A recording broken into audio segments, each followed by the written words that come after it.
Okay, so this is just going to kind of be a pickup and a continuation of where we left off on Wednesday. On Wednesday, the end of the show, we had a couple of really great fucking scholars from around the world. One of them popping in and telling me that I don't understand my religion. Now, you're entitled to your opinion. You're entitled to your wrong opinion.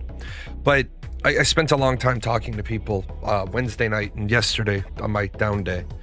And I think the topic of today's show is doing what's right is often unpopular, is because somewhere along the line, our society got accused of being rude for correcting the dumbasses. And the truth of the matter is, it's the dumbasses who were like incomplete, of no consequence, and they wanted to be relevant. Like a long time ago in a land far away, we used to take the people that were to the left of the median on intelligence, not IQ. We'll get to IQ tests here in a little bit. But we used to take the people that were to the left of the median and we gave them jobs where they could earn a living, have a house, make enough money to drink a beer, have a dog, sometimes have a wife, sometimes have kids, oftentimes not. But then somewhere along the line, they got access to social media. And the problem with giving a lot of stupid people access to social media is smart people will challenge other smart people. Smart people will say to other smart people, hey, are you aware you got that wrong? Are you aware that you mixed up like some facts? Now, smart people understand that your brain is a big filing system, but nobody's filing system works the same way. A really great line in the TV show The Blacklist, where Raymond Reddington is explaining memory. And he says, people think memory is a recording, that you can just put the tape in the VCR and have a perfect recollection of an event. Well, that's not true. You're not a piece of hardware. You're not a flash drive. You're not a CD-ROM. You're not a SIM card.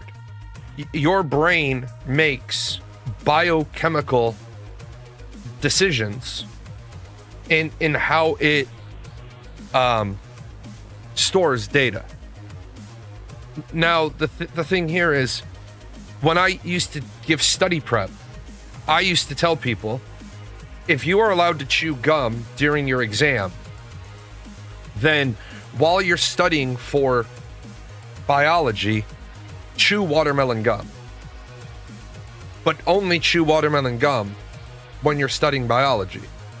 Then on the day of the test, go into the test, sit down, pull out your pack of watermelon gum, pull watermelon gum in your mouth, start chewing, and your brain will be like, oh, we filed this shit under W for watermelon, but it's B for bio. No, shut the hell up. It's stored under W for watermelon. Why is the human brain like this? I don't know. I'm not a neurologist. I'm not a neuroscientist. I just know that we don't file things under the right letter in your brain. Also, like I've tried to explain to people, the doorway phenomenon. The doorway phenomenon is an amazing thing. You ever get up, go to your kitchen, and then suddenly you find yourself standing in the kitchen and you're like, what the fuck did I come in here for? So you go back to your desk, you sit back down and you're like, damn it, I got up to go get a soda. You guys have seen me do this on the show over the 9 years a number of times. I'll walk out of the room to go get a root beer or Dr. Pepper. Then I come back and I'm like, shit, I forgot to get the damn soda. It's because as I walk out of the room, as I hit the threshold, remember, every time you go through a doorway, at the end of the day, you're still a primitive creature. Every time you go into a new scenario, your hardwire self-preservation instincts kick in. I walk out of my office and I'm looking for a bear. And I know that sounds really silly. I know there's no bear in my house. But then what do I see on a TikTok video? Fucking bear in the kitchen eating out of the sink. That reinforces my self-preservation that I've been trying for 46 years to teach there's no bear. The little bear warning guys in the back seat, like, see, there's a fucking bear in their house. You leave a room, your brain immediately looks for danger, which pushes that I want a soda out of the way. Yes, some of it has to do with old age. Some of it just has to do with how your brain works. But what's funny is we no longer think it's appropriate for anybody to correct anybody else for being stupid. And that's honestly what I can't get down with. You said if you go through your life not making enemies, you're a fucking wet noodle and you need to be ejected from society. I think enemies might be too strong of a word there, but I agree with your sentiment. If you're going through life and you're not having people that don't like you, then I would argue there's not a lot of people that love you. You can either be very middle of the road and be a people pleaser and everybody kind of tolerates you, or you can have the two polar opposites. There's a lot of people that, have your back, and there's a lot of people that want to put a knife in your back. It's like the joke I make right now. It's kind of a sobering thought, but right now, if I died, I couldn't be buried.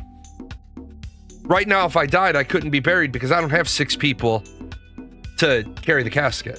I don't have 6 people in my life that would take me from the wake to put me in the ground. But that's okay, because I've got 3 motherfuckers that'll take turns carrying that casket on their back until they drop. We have turned, and I recognize this early, like in my late teenage years, we used to have MySpace, and there were public rankings of your friends. This current generation, we would see self-unaliving rates in double figures in teenagers if they had to endure the idea of a public ranking of where you were in everybody's life. They wouldn't be able to handle that because we've turned everybody into everybody's lukewarm. Nobody's hot and nobody's cold. Everybody is like people pleasing in the middle. You know that you have that one person at your job that makes your life unfucking bearable. But if you correct that person that makes your life unbearable, you're the one that's going to be sitting in the seat in HR. That's not how it was even in the earliest part of my career. In the earliest part of my career, if there was a dumb fuck not pulling their weight, they got pulled in and said, you're a dumb fuck. Like you need to like take the weekend. And like you hear it in the movie Full Metal Jacket. I am Gunnery Sergeant Hartman, your senior drill instructor. You had better unfuck yourself right now. That's how the 90s were. Not even just in the military. You would get pulled in on Friday at the end of your shift by your supervisor. Be like, you better spend the weekend unfucking yourself because come Monday morning, if you're not a model employee, by Tuesday, you won't be an employee. But the other part of why that was good was they didn't just fire you.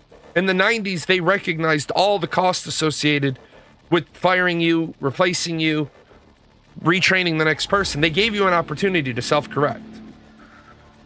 It's just like we don't read letters in words, which is why you can misspell every word as long as the first and last letter is right. You can read the sentence right. The Oxford University thing, that as long as the majority of the letters are in the right order, and even so, as long as the majority of the words are in the right order, your brain will make sense of gibberish until it gets to a level of, I don't know what you're trying to say.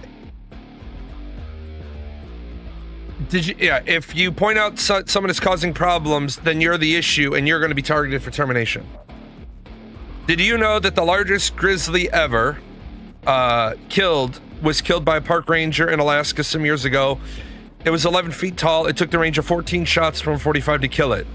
When they dissected it, they found it had 5 shots from a 38 lodged in its sternum, and instead of its stomach, it found a 38 pistol and pieces of the guide who was using the pistol, plus the 2 people who the guide was in. Yeah, I remember, if I recall correctly, there were that bear had other gun wounds as well, or it could have been a different bear. People shoot at grizzly bears. That motherfucker is going to take that shot and keep coming. That's why your gun in your hand or in his stomach. Allied Universal turnover is so high, they automated their hiring process using AI, so it made it easier to fire and replace people. They fired all the recruiters and most of their account managers. Okay. Probably not the best way to do your onboarding, but if you don't care about retention and you just need warm bodies, then that is a way to do it. What drove me to this was the people on my Discord were so kind to share me this. This hurt my fucking brain. Just got my IQ results back. 87th percentile. All the late nights reading and building different. Top 87% of the population. Stay mad. Okay, so anybody that had... First of all, I don't even know where to fucking start dissecting this shit. 100 is the median for IQs. So if you're at an 83, if we're just looking at your IQ score, I'll deal with the rest. 83 is between 8 and 13 points, depending on which scale you're using, which is another thing you've got to understand. Unless you know exactly the parameters of which IQ test they administered, they all score differently. But here's where I would expect somebody to understand. Why are you being like this right now? Out of 1,000 people, approximately 875 would have scored higher than you. Okay, so we've given you some information. 1,000 people, 875. That in no way comes up to the 87 percentile. Or well, 87.5%, 87.5% of the population extrapolated, yes. 87 percentile, sure. But the problem is, and this takes me back to when I didn't know why I had to take Math 121 for teachers. The reason why I didn't understand why I had to take Math 121 for teachers is percent and percentile are different, and I figured everybody already knew this. If 87, first of all, this is wrong. This is not the 87th percentile. So this helloiq.org organization is wrong. If 87.5% of people would have done better than you, you were not in the 87th percentile. You were in the 13th percentile. Your percentile, right? If I tell you I'm in the top 1%, you can extrapolate that I'm in the 99th percentile. Aren't all these memes? I always see people post similar IQ tests like this, and it's always a joke. Right. I'm taking the joke and I'm running with it because I this is all over. This week this is all over. The problem is people don't understand. You want to be in the top 1%, but you want to be in the 99th percentile. Because the 99th percentile means you scored at or better than all the people in your group. So this isn't the 87th percentile. This is the 13th percentile. She's not in the top 87% of the population. She's in the bottom 13% of the population. And I thought it was hilarious because scammed by IQ organization, fraudulent company. I was scammed by IQ Institute. They kept charging my credit card for 2 months without notifying me. I initially purchased the test for $1.95.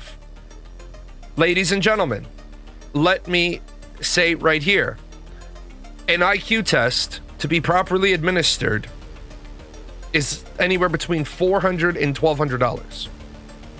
The $1,200 is the IQ test being administered, a diagnostician reviewing it, and then them writing up the report, and then writing up job and or college and or school accommodations.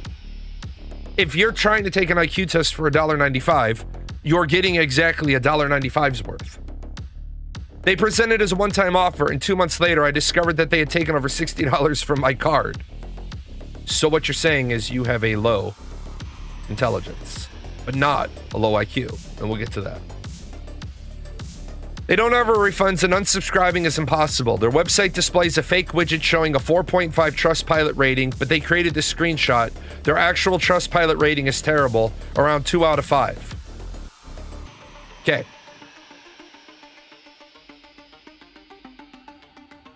The problem I have here is that people don't even understand what your IQ is.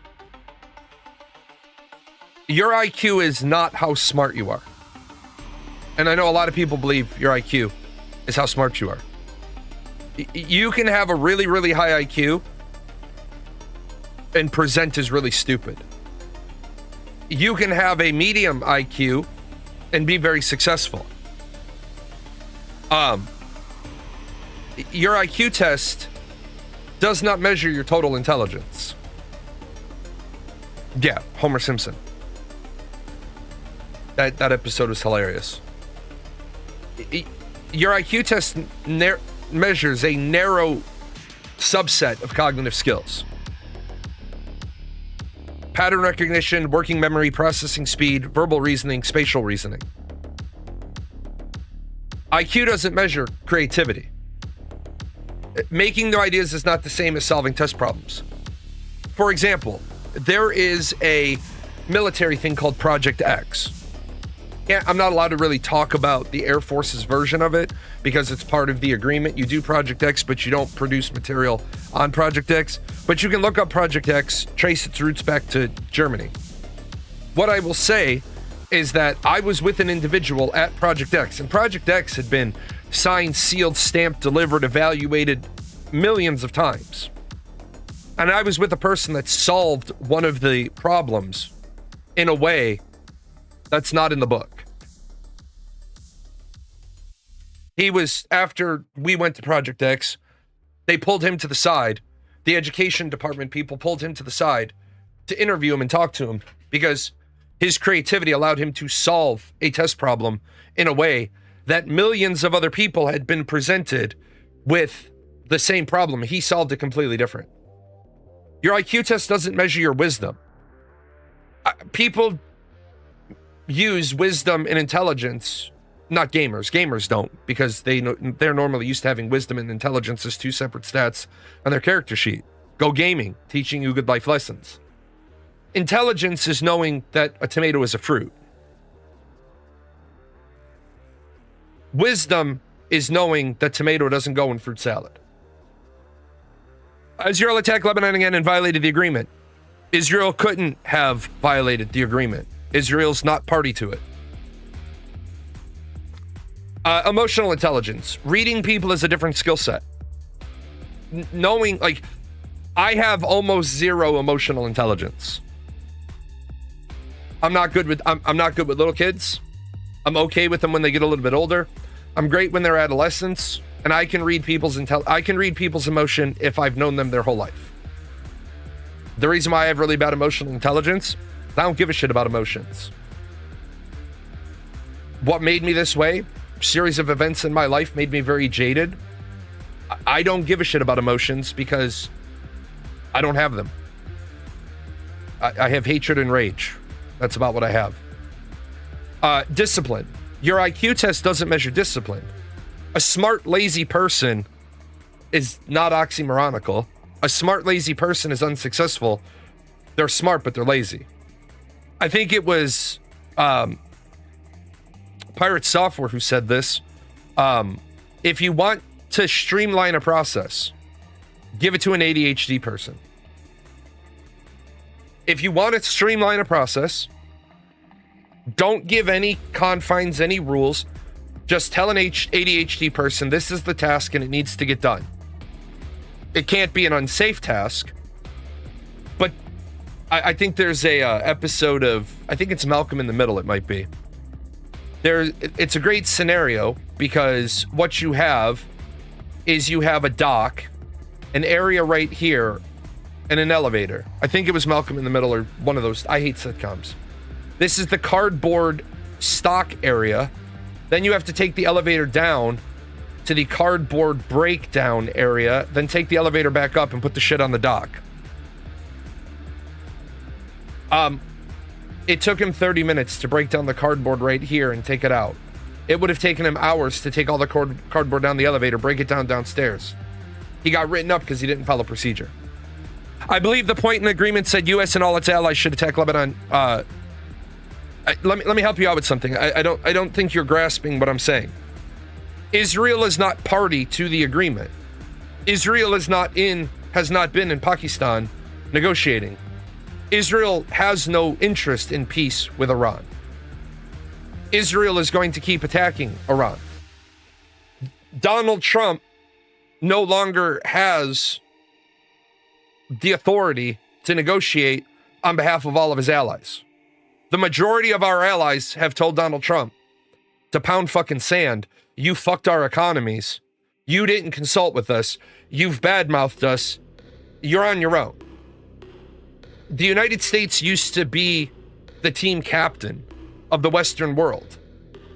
If the United States said, we're going to war, they used to consult Britain, Spain, Germany, Australia, a lot of other countries, but those were the big ones, and said, we're going to war.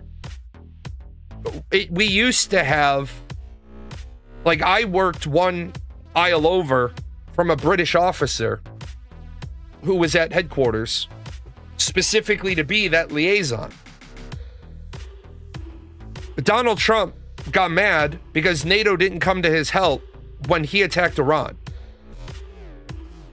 Ignorant ass people in America that don't even know what NATO is for started saying our allies betrayed us. What the fuck? Number one, NATO is a defensive alliance. NATO is not an offensive alliance. Number two, which made Donald Trump look like a fucking joke, NATO has never been there for us.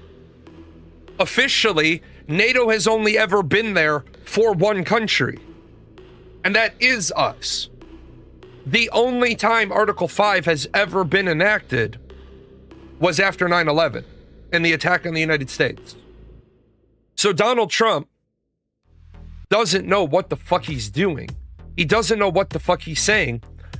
And this is what pisses me off about Americans. Donald Trump is a businessman. You need to stump for Donald Trump. He knows how to make money. No, the motherfuck he doesn't know how to make money. Donald Trump isn't a self-made man. Fred gave Donald his first hotel. Donald Trump has declared bankruptcy 6 times. And I know what some Trump supporters are going to punch back with.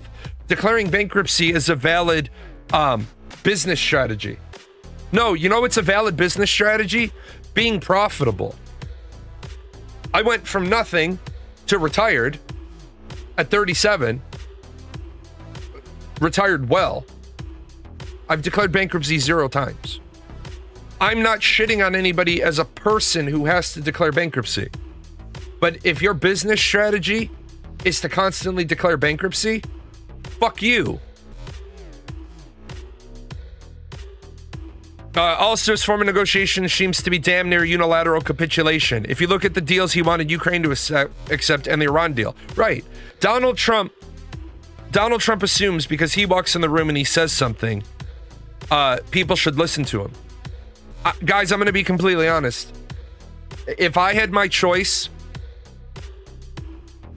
If I had the opportunity to have dinner with Donald Trump, I wouldn't. Which is a weird thing for a political scientist to say, but I would not. Because I would not be able to maintain my composure and not say to him, you are a walking shit stain on the underwear of history. You attacked Iran, and now we have to give Iran $300 billion. You caused average, everyday Americans and Europeans to pay double or more for their gas. And the worst part here, the absolute worst part about our society is that people that are supporting Donald Trump don't get this. They don't understand. It worries me. It really does. And the reason why it worries me is I don't like Harry Sisson. I think Harry Sisson is a fucking... No, the $300 billion is being paid by the United States. Those are war reparations. Whether or not some of the other Gulf states give us part of that $300 billion, people need to understand this. Donald Trump cannot commit any of the Gulf states to the $300 billion. This is a Iran, United States deal. If $300 billion is to be paid in war reparations, the United States has to pay it. Now, whether Kuwait, Oman, the UAE, Dubai, Saudi Arabia give us money to help offset that $300 billion, that in no way, shape, or form changes the fact that we agreed to give them $300 billion. People need to fucking stop with the, the United States... Hold on, I got a picture that sums this up. Pete Hegseth renames the Department of Defense to the Department of War. He fights one war. He loses. How the fuck did the United States lose to Iran? We didn't lose. If we're paying the war reparations, we fucking lost.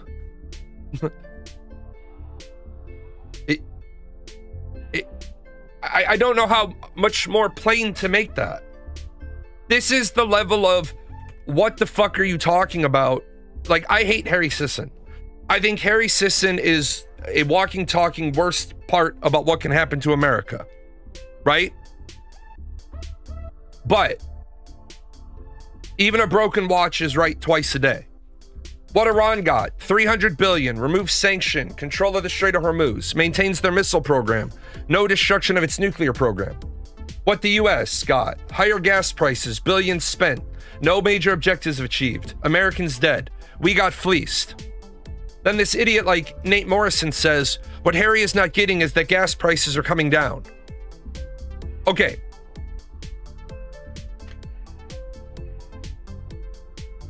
Uh-oh.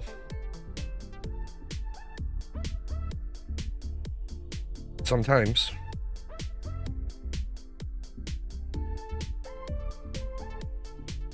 Please stop with this level of bullshit.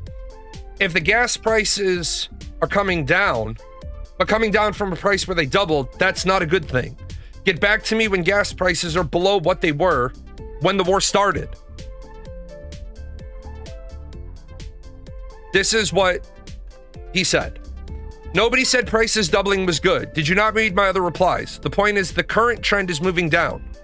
You said what Harry is not getting is that gas prices are coming down. Yes, they are coming down after Trump's bullshit war doubled them. So let me know when Trump gets the gas prices under what they were 100 days ago. Until then, you are using political spin for bullshit reasons. Harry is an idiot. But that doesn't make your point any better. I'm not playing the partisan blame game. The reality is that gas prices have been dropping for 3 straight weeks because of the new framework deal. You don't have to like the politics to recognize the direction of the trend. Let me spell it out for you one more time. In February, gas was $2.91. That's what people sometimes don't get. Until gas gets below that price, the framework deal is not lowering gas prices, it's fixing what was broken. If something costs you $1 and I raise the price to $5, then give you a 50% discount, you are still paying $2.50, which is more than double what you were paying. You didn't save anything. Nothing got cheaper. And then this guy comes back with me and he says, if a price drops from $5 to $2.50, it is objectively getting cheaper. Nobody is saying it's back to baseline, but denying that the price is moving downward is denying reality. Dude, get the fuck off your goddamn knees and get Trump's cock out of your mouth.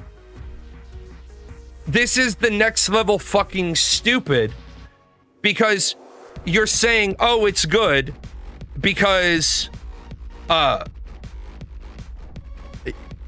it's good because we're going this direction. We wouldn't have to go this direction if Trump hadn't fucked it up.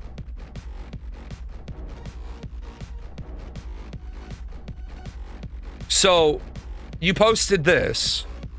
We didn't meet out of desperation. We didn't meet out of desperation. Iran did.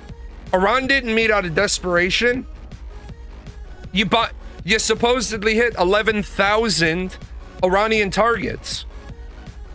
But on Truth Social, Trump is not saying Iran ain't getting 10 cents. How many times will he flip?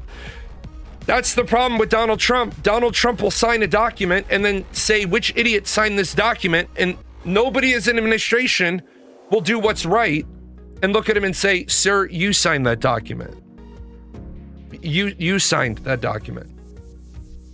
You're the idiot.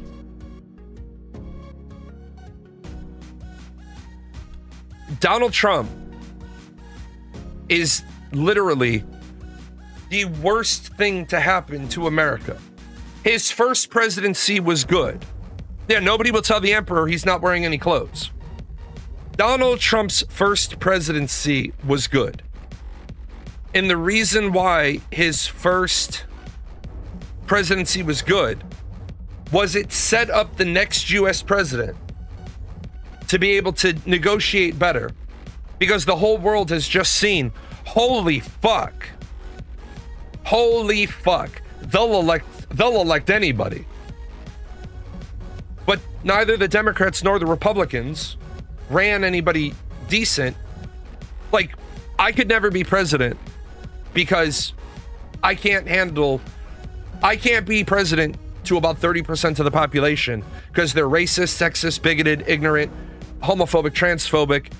Like, get the fuck away from me. I'll deport 30% of the country. After I deport 60 million people, once I deport all the immigrants who we don't need, and keep in mind, I'm an immigrant. I'm son of one. I'm a half first generation American.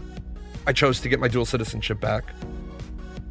And half my family needs to go. My family that emigrated here does jobs that Americans should be doing. The only people I want to keep in this country is H-1B visa holders. Because H-1B visa holders are your country admitting we have a shitty school system. We have a shitty citizen replacement program. Be right back.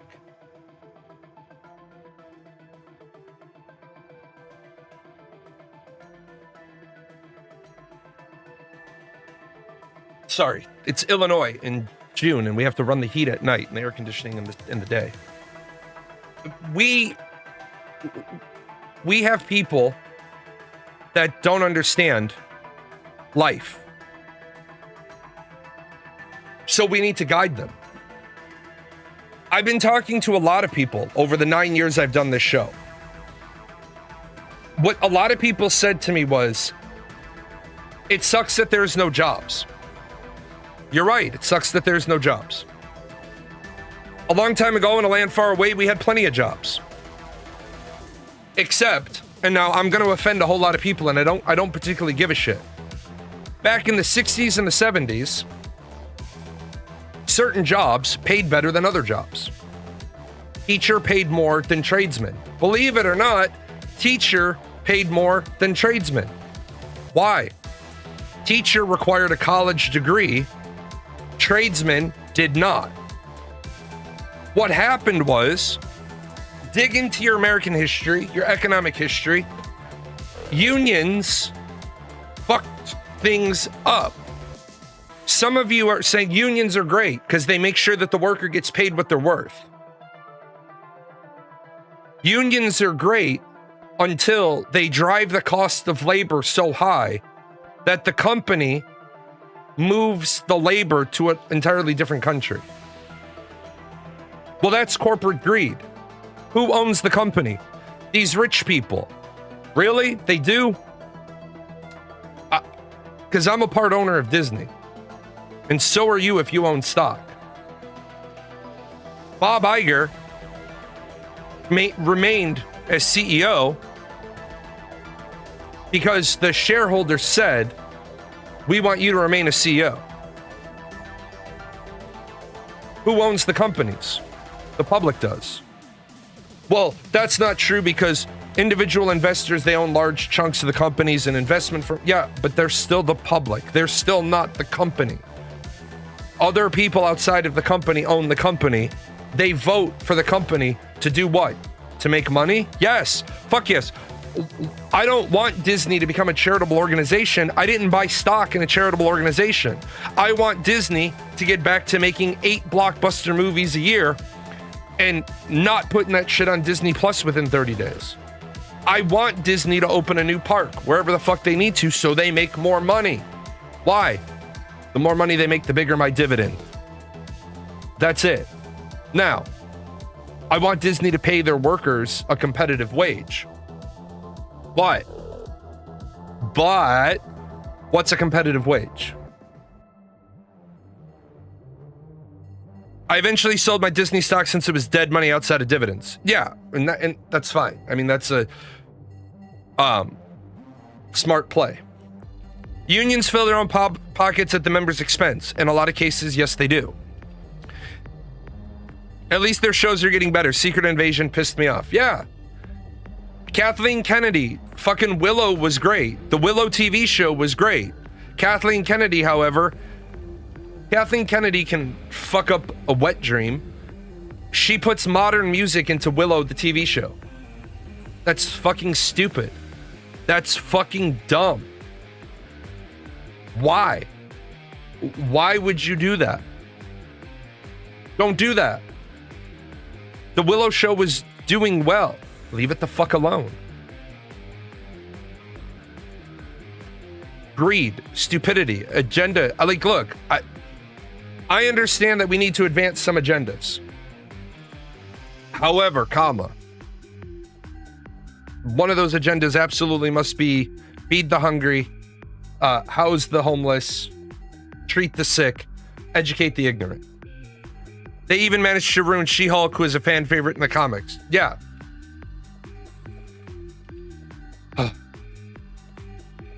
New footage confirms that a Russian surface-to-air missile was responsible for the roof at the Moscow oil refinery. If you're not familiar with this... Oh, wait, hold on. Where the fuck are you? The Ukraine is on a massive counteroffensive right now. Oops.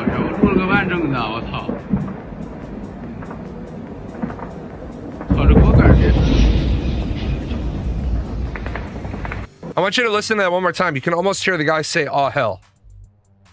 It's just fucking hilarious.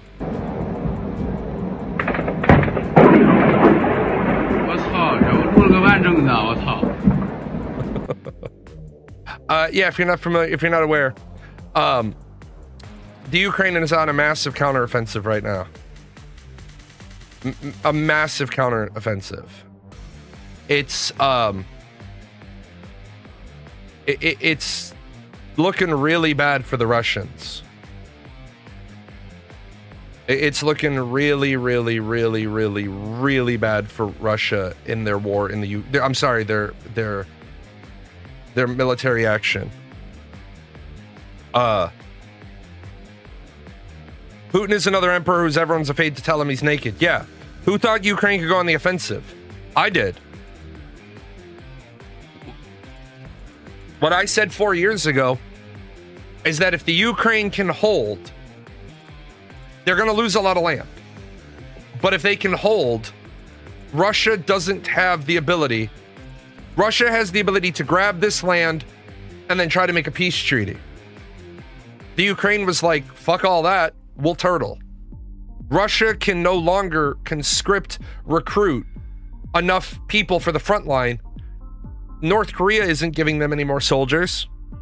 Iran can't give them any help. So now, basically, Russia can't hold what they've taken. It's why I've said, sorry, European countries, I'm going to shit on you a little bit. It's why I've said the biggest flaw in a lot of our NATO allies is that our NATO allies haven't spent 5% of their GDP on their military. 2%, 2.5%, almost 3%. Because we give free school, we give free healthcare, we give free this, we give free that. Great. How are those things going to stop Russia from rolling up into your country and being 200 miles across your border before we can get there? Your 5%, European countries value education and healthcare more. They do. And then they found out Donald Trump, like I said, don't like him. Think he's a bad president. Think he's a bad human being. But I can agree when he's right. He told NATO countries, if you don't spend 5% building up your militaries, then we will not come help you. That's a fucking good thing to say. We don't have healthcare. We don't have free education. We don't have housing assistance. We don't have food assistance. But we have a military that nobody will ever invade our country. Your 5% is designed to give us the time to get there. You have to be able to resist. And this is where, without going anything classified, the Afghan army got fucking bodied by the Taliban. The American, I blame Joe Biden for a 20-year, $1 trillion endeavor into Afghanistan that was all pissed away. I blame Joe Biden for that. Because Joe Biden wanted to withdraw so quickly. We pulled all the way back to the Kabul airport. Because we were leaving. We were withdrawing from the country. He didn't retreat. I'm going to use the word retreat because it's the appropriate term. He didn't retreat in an orderly manner. One concentric circle back. All of our stuff is out of ring 5. One concentric circle back. All of our stuff is out of ring 4. If he had done that, if the Taliban tried to do a counteroffensive, we would have only been 2 rings away in the same country and been able to support the Afghan military. The fucking Taliban rolled over Afghan checkpoints so quickly, retreat was our only option at that point. Get the fuck out of Dodge. We left Chinooks there, which we probably would have taken the Chinooks out. We left Humvees there. We left MRAPs. We left up-armored deuce and a halves. We probably would have disabled a lot of those vehicles or given them to the Afghan military, but now the Taliban has them. Why? Because we didn't make sure that their military was loyal to the government, not to the warlord. My dad told me a joke about Ireland back in the 50s. The Republic of Ireland. On Tuesday night was the military drill night. On Thursday night was the IRA meeting. It was the same fucking people. The Republic of Ireland was drilling their reserves. They were training the fucking terrorists. And they are now using them on their former benefactors, Pakistan. Yes. The only good thing is the Taliban destroyed a lot of it due to not knowing how to operate it. That is also true. That is also true. I saw big in this last couple of weeks. This last week, Elon Musk becomes a trillionaire and everybody's talking about taxing him so we could solve world hunger. What county? County Kerry, Listowel. About 45 minutes by car from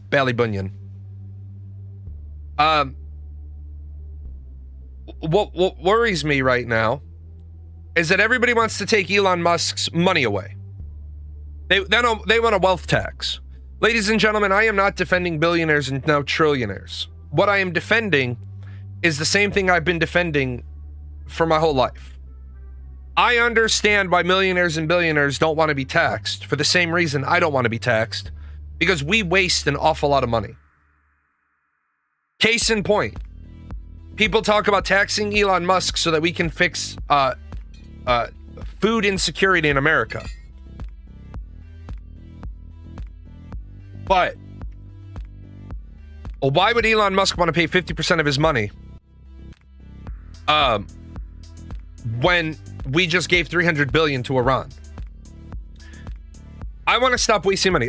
Elect me king of America for 10 years. I'll fix all this shit because we'll have a balanced budget, because we'll only spend what we have and 20% of what we take in taxes. We take in $5 trillion every year.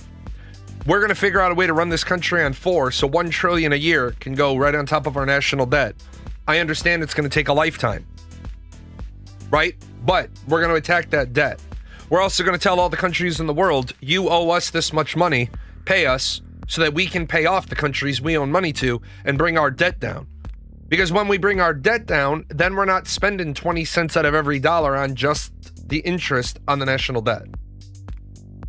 I get why rich people don't want to pay taxes, because we fucking waste it. But people have been telling me there's 673 million people on the planet who go hungry, and Elon Musk's money could solve that. Could it? Could Elon Musk single-handedly, if we wealth taxed him at 50%, could we solve world hunger with Elon Musk's money? No, the fuck we cannot. No, the fuck we cannot. 673 million times 1,000 is 673 billion. Okay, let's work with this a second. Can you live on a whole year for $1,000? No? No, you can't. How the fuck are we going to solve world hunger with Elon Musk's money, right? If globally it would take $673 billion to give everybody 1,000. And we know that people need, on average, at least 4,000 to 5,000 a year to live. So taxing Elon Musk's wealth wouldn't even make a 20% impact to 1 year's global hunger. And when you say that to a liberal Democrat, they lose their fucking mind on you because, well, you're just not interested in helping. No, I'm really interested in helping. First and foremost, I don't want to talk about 673 million people that are hungry, because that's more than double my country's population. I don't give a fuck about 673 million people. I give a fuck about the 270 some odd million Americans living in America. If America stopped being such a hospitable place to the dredges of society from the rest of the world, they wouldn't fucking come here. Do you honestly believe the Democrats when they say nobody's getting Medicare, nobody's getting food stamps, nobody's getting WIC, nobody's getting free healthcare? If that was true, why the fuck are they all coming here then? Nobody's getting handouts. We gotta stop with the bullshit. We gotta say the right thing, even if it's unpopular, even if it gets us canceled, even if it gets us mocked, even if it gets us ridiculed. You gotta say the fucking important thing. Democrats want illegal aliens to come here and give them a path to citizenship because what they fear is that if the Republican Party hadn't gone the direction they went, the Republican Party was growing and now it's gone in 2 offshoots. Let's see. How can this fucking guy have one diplomatic crisis at a time? My God. Hold on, I'll get to him in a second.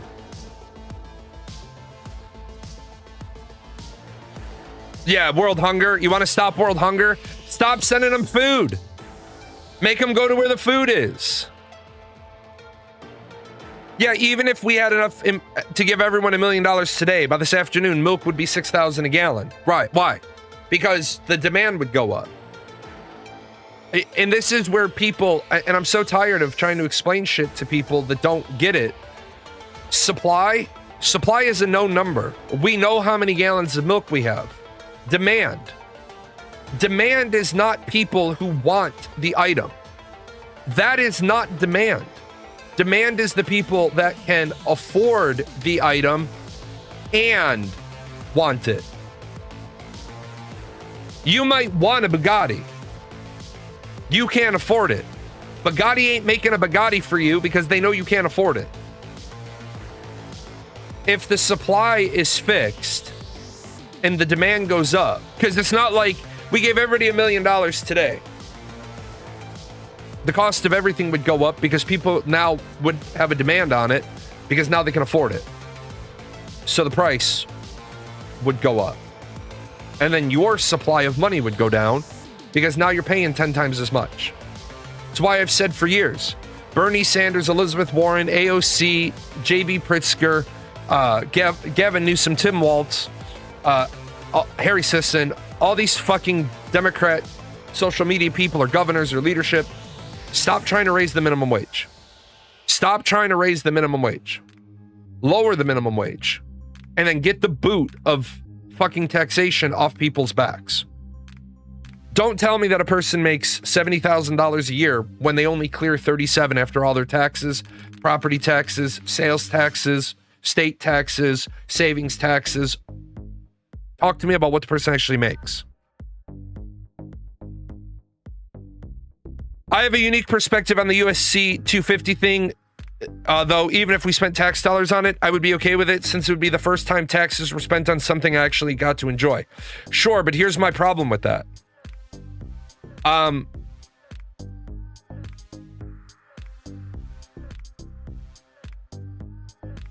don't want to tell a kid that he's got to go hungry because Donald Trump needed to celebrate his 80th birthday with a UFC fight on the lawn of the White House.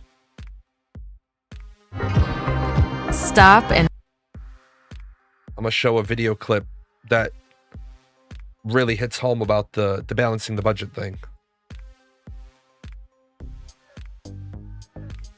It's not correct that there is such a thing as biological.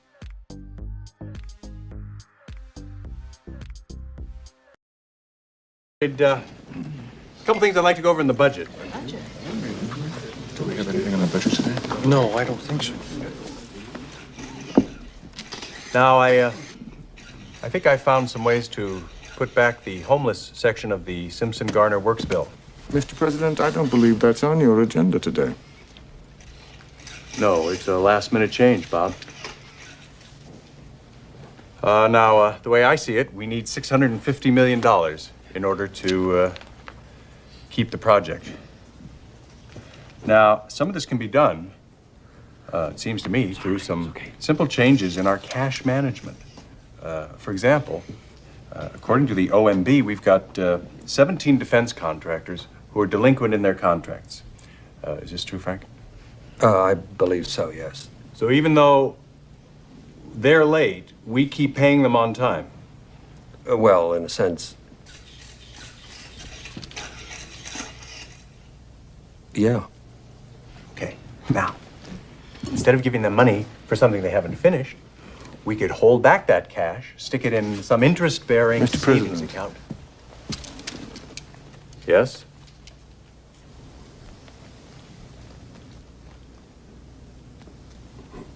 Nothing. Great. Like I was saying, if we took that cash and stuck it in even an ordinary savings account, we'd be making $23 million a month in interest. Well, technically that's true, but, Oh. I suppose it's true. Okay, so that's 23 million times 12 months. Okay, good. Unfortunately, money management's only going to get us halfway to our goal. In order to get the rest of the money, we're going to have to really start making some tough choices. The Commerce Department. Yes, Mr. President. You're spending $47 million on an ad campaign to boost consumer confidence in the American auto industry. Yes, sir. Well, you see, it's designed to bolster individual confidence in a previous domestic automotive purchase. So we're spending $47 million so that somebody can feel better about a car that they've already bought? Yes, sir, but I wouldn't characterize that way. No, I'm sure that's important, but I don't want to tell some 8-year-old kid that he's got to sleep in the street because we want people to feel better about their car. Do you want to tell him that? No, sir. No, I sure don't. Of course not. Holy fuck. It's that simple. Now, we can't by law do some of the things he talks about. We can't withhold payments because those are obligated funds. We can't earn interest, which I don't understand why. Do you have any idea what the average daily interest rate would be if instead of paying delinquent contractors? And I know what the counter argument is because I was in defense logistics. The counter argument would be, well, if you don't keep paying the contractor, they'd have to fire their people. Good. Fucking good. Why? Because the American taxpayer should not be paying a Boeing or a Lockheed Martin or a Halliburton for work they haven't done yet. If you raise the fucking bar, right? If you raise the fucking bar, people will meet that bar. And even if they miss the bar by a little bit, it's a hell of a lot better than the results you're getting now. The same thing with government-backed student loans. Colleges keep upping the costs because the government keeps handing out more money for student loans. What loans aren't government-backed? There's a lot of loans that aren't government-backed. Private loans aren't government-backed. Private loans are bank-backed. The bank absorbs the risk. There is a very interesting theory about if the amount of money that you could get for a college loan was capped at $75,000, undergraduate tuition would drop back down to $50,000. Well, why 50? Because they understand, colleges that have a grad program understand they want people in their graduate program. The reason why college tuition is $100,000 or more for an undergraduate degree is because that's how much you can get. This is what people don't understand. Your credit line should never be more, and this is gonna piss people off. Your credit line should never be more than 70% of your monthly income. Why? Because if you need more than 70% of your monthly income on a credit card, you have a purchase that is life-changing. Go to the bank and get a loan. Well, it kind of seems like the banks are government-backed when they fail. That's because the banks are FDIC insured, but not every bank is. Some lending institutions are not FDIC insured. Meaning if that bank hits up, the government isn't going to come in and issue you a check. These accounts are insured up to $200,000 FDIC. If the bank fails, the government writes you a check for $200,000. But I had $1 million in that bank. Well, suck a duck, bitch. You're only getting $200,000 back. So take this money and split it up between 3 banks. Move your risk around. Okay, what Donald Trump do? This is going to derail my show. Trump sparks diplomatic crisis with Italy. Italian's foreign minister has canceled his planned trip after President Trump insulted the prime minister, claiming that she begged for a photo with him at the G7 and he felt sorry for her. She released a video firing back at Trump's comment, calling them completely fabricated. I am frankly appalled. I don't know why the President of the United States behaves this way towards his allies. She added that Trump appears to show more accommodations towards the enemies of the West than America's allies, and saying Italy and I never beg. We're cleaning up everyone's part in this mess, so fuck off. I hate it when people blame Trump's shortcomings on dementia because he was such a piece of shit when he was young, too. Italy thinks we're allies. Aren't they part of the NATO crew that doesn't fund themselves and also refuse to help us in Iran? Every word on Trump's shithole mouth is a fucking lie. The most foul piece of human excrement ever to defile the position of the president and desecrate the Oval Office in our country's 249-year history. Tell the foreign minister we haven't forgotten about denying us overflight of our planes to Iran while fixing the threat of Iran to Europe. Smart men don't tell you how smart they are. Rich men don't tell you how rich they are. Tough men don't tell you how tough they are. Honest men don't tell you how honest they are. Con men do. That is true. Donald Trump is honestly the worst thing to happen to this country. In Europe, a guy threw a kid into a crocodile enclosure.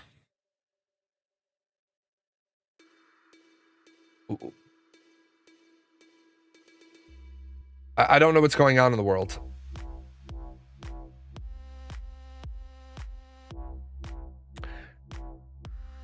Police were called to the Johnsons of Oldhurst near Huntington following reports of an incident in which the toddler ended up in the enclosure. The boy was pulled out by staff from the zoo and received medical treatment at the scene. He was taken to the hospital with serious injuries where he remains in critical but stable condition.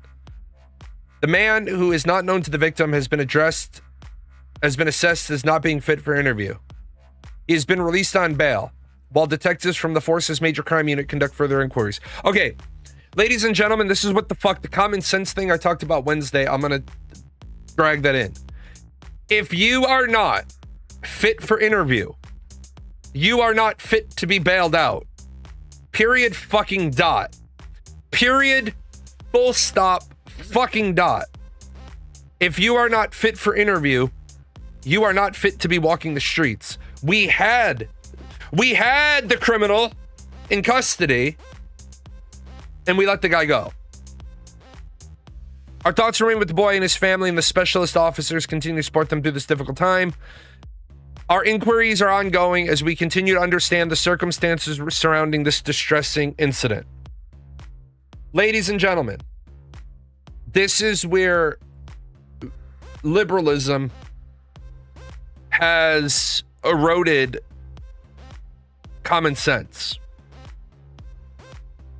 Not fit for an interview, shouldn't be walking around in public. Yup. Yes, I am disappointed. He made it out of the zoo alive. He needs to be stomped. Yes. I got in trouble. I got, when I said the thing about the Disney dad, one member of a family restrained a father while then another member of the family beat the shit out of the son. And somebody was offended. They sent me a message on Discord. They were offended because I said, with me, that scene ends with 2 people dead. Who's ever holding me and who's ever beating the shit out of my kid? The threat is neutralized when I've killed you. The moment you put your hands on me to stop your family member, to stop me from stopping your family member from hurting one of mine, this shit just became the Hatfields and the McCoys. And I'm Harry fucking Stamper from Armageddon. I don't know how to lose. I'm gonna bite, kick, scratch, claw, kick you in the nuts, punch you in the throat, pull your hair, gouge your eyes, break your nose, knock out your teeth, fucking give you a pavement facial, whatever the fuck I need to do to get out of your grasp to go stop the other person. There was not a single man in that group. There's a bunch of little dickless boys in that group. Because if I'm a father and I see an adult hitting a kid, I'm getting in the way of the adult hitting the kid and saying, back your shit down. Period dot. There is a reason why mob rule isn't necessarily an entirely bad thing. The collective, e pluribus unum, from the many one. I don't want shit stains part of the collective. We have to remove them. We've got to remove the shit stains from society. Period. Dot. You put your hands on a kid, you're fair game.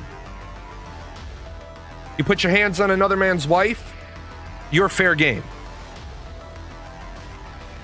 If someone was beating my friend's kid, I would settle it for him, and he has a kid to raise, I can do the time. Right. What are you gonna, like, honestly, what are you gonna do? Send me to jail? What? I can still get books. Mr. Jalan, we're sending you to jail for murder. I disagree that I murdered anybody, but okay, where's my orange jumpsuit? You're okay with that? Yeah. What are you gonna do? I'm gonna get to jail. What are you gonna do? Someone's gonna look at my charge sheet, see what's on my paper, and they're gonna be like, oh shit, man, you killed 2 guys for touching your daughter? You got a choice, man. You're Catholic. You can go, you're over there. You're out of bounds. Go the fuck over there. Or you can get up to your neck in this shit, but you gotta pick today, and you gotta stay the whole time. You're like, I'm just gonna go over there, read my Bible, read my books, be left the fuck alone. I'm not getting involved in the race shit, the gang shit, the drug shit, none of that. Cool. You've got a good charge. Go over there. You're just a dad who defended his kid. Go the fuck over there. The fact that we live in a country that prosecuted a guy who killed the kidnapper of his daughter. I think it's time for fucking Rome to fall. I think fucking Trump is Nero, and he's fiddling while the empire is burning, and maybe it's time. Maybe it's fucking time. Because if there is ever a discussion of the that guy killed that dad killed that kidnapper. Open and shut. Well, hearing the prosecuting attorney, well, you have to understand, I don't want to charge him, but the law requires me to. Fuck off. No, it doesn't. The law emphatically states you can decide, as the prosecutor, his actions don't meet the threshold of the crime. Yeah, we protect the Epstein list. That is all I need to know about how our society feels about protecting children.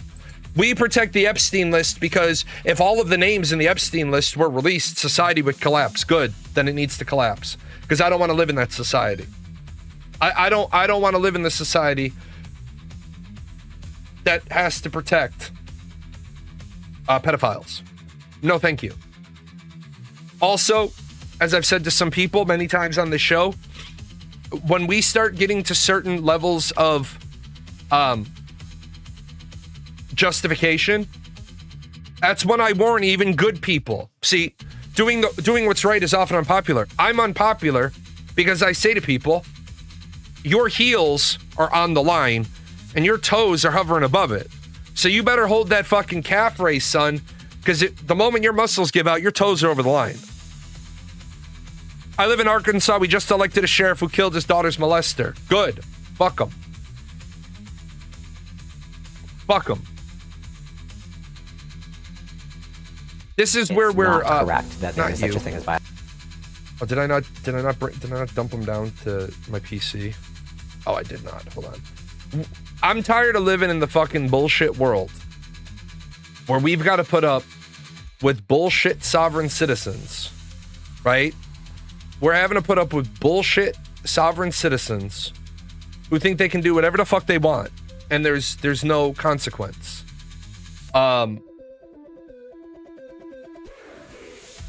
We need to get past this shit. Is this the right one? I don't know if this is the first one. No, this is the first one. Oh, maybe not. Hold on. Acto for you are being no. This sovereign citizen bullshit needs to go away. May I help you? Yeah. See, what you're gonna see. May I help you? You got a missing license plate. I don't have a license plate. I don't need a license plate. What's that? I don't need a license plate. I'm not for hire. I'm not driving for hire. So I'm not driving for commerce. So you need a license plate. Also, your left blinker or your left brake light is out. In order for us to be able to continue this conversation, I'm gonna need you to fill this paperwork out. What's that? I said in order for me to continue this conversation with you, So you're I'm gonna gonna need to converse with me, and I'm gonna need your ID. No. That's it, right there. That fucking right there. I'm gonna need to see your ID. No. Okay, ready? Pull him the fuck out of the car. Pull him out of the car right fucking now. Not in 10 minutes, not if you talk to... I'm going to need to see your ID. No, fuck, no, get out. Get the fuck... You're getting a pavement facial. You're getting pulled out of the fucking car. You're getting put on the ground. You're getting put in handcuffs. Jay, that's so fascist. Jay, that's so oppressive. That's so dictatorial. That's so authoritarian. Yeah, motherfucker. Driving isn't a right. Driving is a privilege. Traveling is a right. Supreme Court ruled that traveling is a right. None of that indicates your ability to operate a motor vehicle. Because motor vehicles didn't fucking exist when the Supreme Court made the early ruling that one state can't deny you the right to travel. Travel, not drive. I'm gonna need to see your supervisor, and I'm gonna invoke my Fifth Amendment right away. Do you have ID on you? I don't answer questions, sir. I'm gonna need to talk to your supervisor. 2024. You want to head to another location? Here you go. This is for you to fill out. By law, you have to. And I need your identification. 1797. And your name, please. Officer Gray. Thank you very much, Gray. So, do you want to fill this out for me? Do you want to fill this out? No, I'm not filling that out. Why? Because by law, I don't have to. Think this through? I'm thinking it through just fine. I know my constitutional rights. I do this all the time. I do this for a living. You do this for a living. You don't know your constitutional rights then. For a living. Okay, do you have your registration? I don't need a registration, sir. I don't answer questions. Please let me talk to your supervisor. That's all I have for you, Mr. Gray. So right now, this is for you if you would like this. I don't know what's your RAS? What's your RAS? I'm going to tell what's you your articulate reasonable suspicion that What's your articulate reasonable suspicion, but you know it's reasonable articulatable suspicion? He's already told you. You don't have a license plate and your brake light is out. You are improperly operating a vehicle on the roadway. I've done a crime, sir. You don't have a license plate. What's your articular? I am a sovereign American, sir. I'm a sovereign American. I'm a sovereign American. Fucking pull him out of the car. Pull him out of the car right now. That's it. You're done. Sir, these are all not crimes. Give you one more chance. These are all not crimes. Do you have any weapons on you? Yes, I. Boom. Yes, I do. Boom. Out of the car. Now you're out of the car on the fucking ground in handcuffs, staying there until my backup gets there. Do. You think twice because I will sue you and your person. And your person. I will sue you and your person. I think this is the second part. Act code 4. You are being... No, I will not. Over there. No, sir. Okay. No, you're not allowed to touch me either. I can't touch. RAS. What's your RAS? I will take your job. I'm telling you, man. I'm not asking for this. You should be telling me to have a good day right now. You're going to make yourself look really ignorant here. Just sovereign. Yeah. ID. Yeah, and I won't. Yeah, you don't have no right to touch me. I've done nothing wrong. I've committed no crime. And I know how this works. It doesn't matter. You do whatever you want. I'll take your job, dude, and I'll sue you in person. You can fill this out. This paperwork, you are obligated. Read it at least, bro. Look. Do yourself a favor. Do yourself a favor. This is not the route you want to go. I don't care what route you think I want to go, dude. I know my rights as a American, a sovereign American. For this. For what? You have no right. You have no right to touch me without an RAS. Do you know that? Do you know you took an oath? I'm done talking to you. I want to speak to your supervisor. I'm done talking to you. You're done talking to me? Yes, okay. My Fifth Amendment is apparent. And don't touch my vehicle. Don't touch my vehicle. Don't touch my vehicle and don't touch my person, sir. Sir, don't touch my person. Great, don't touch my person. I want to talk to you. Don't touch my person. Don't touch me. You're gonna shock me? You're gonna do this? Come on. You're on camera. You're on Facebook Live right now, bro. Facebook Live. Think about what you're doing now. You have the right to talk to your supervisor. I'm not doing anything wrong to you. I do not consent to you touching me. Don't touch me. You've already committed assault. You've already committed assault. Didn't commit assault, committed battery if he touched you. Assault is him holding his taser up. Battery, dude. Look at my lip. Dude, like, you're not allowed to touch me. You're not allowed to touch me right now. Gray, think about what you're doing, bro. That's another thing. We got to get people out of the fucking habit of saying bro. Don't touch me. You're not allowed to touch me, bro. Don't touch me. Get out of the vehicle. Don't touch me. Don't touch me, dude. Don't touch me. Get your supervisor. You're not allowed to fucking touch me, dude. Don't fucking touch me. Don't touch me. You're not allowed to touch me, dude. I'm calling 911 on you right now. Keep your hands where I can see I'm them. calling 911 on you right now. That's fine. Yes. You can call 911. I'm going to. Don't touch me. Don't reach for anything. Don't touch me. Get out of my car. Get out of my vehicle. Get out of my vehicle, Mr. Gray. Officer, please. Don't go for anything. Don't touch me. Keep your hands where I can Don't see touch okay? me. I want to talk. This is actually a really good officer, by the way. Really good officer. He thought he was going to need the taser. He drew his taser. He realizes he doesn't need it right now. So what did he do with it? He put his taser back up. This is a really good officer. He is meeting the... Do not reach for anything. The appropriate level of response. Your supervisor. Don't touch me. You're not allowed to do this. Do you know? I'm going to sue you so bad, dude. I understand. I know you understand that. I understand. You're going to jail. No, for what? For what? What am I going to jail for? You have no crime, dude. There's no crime here.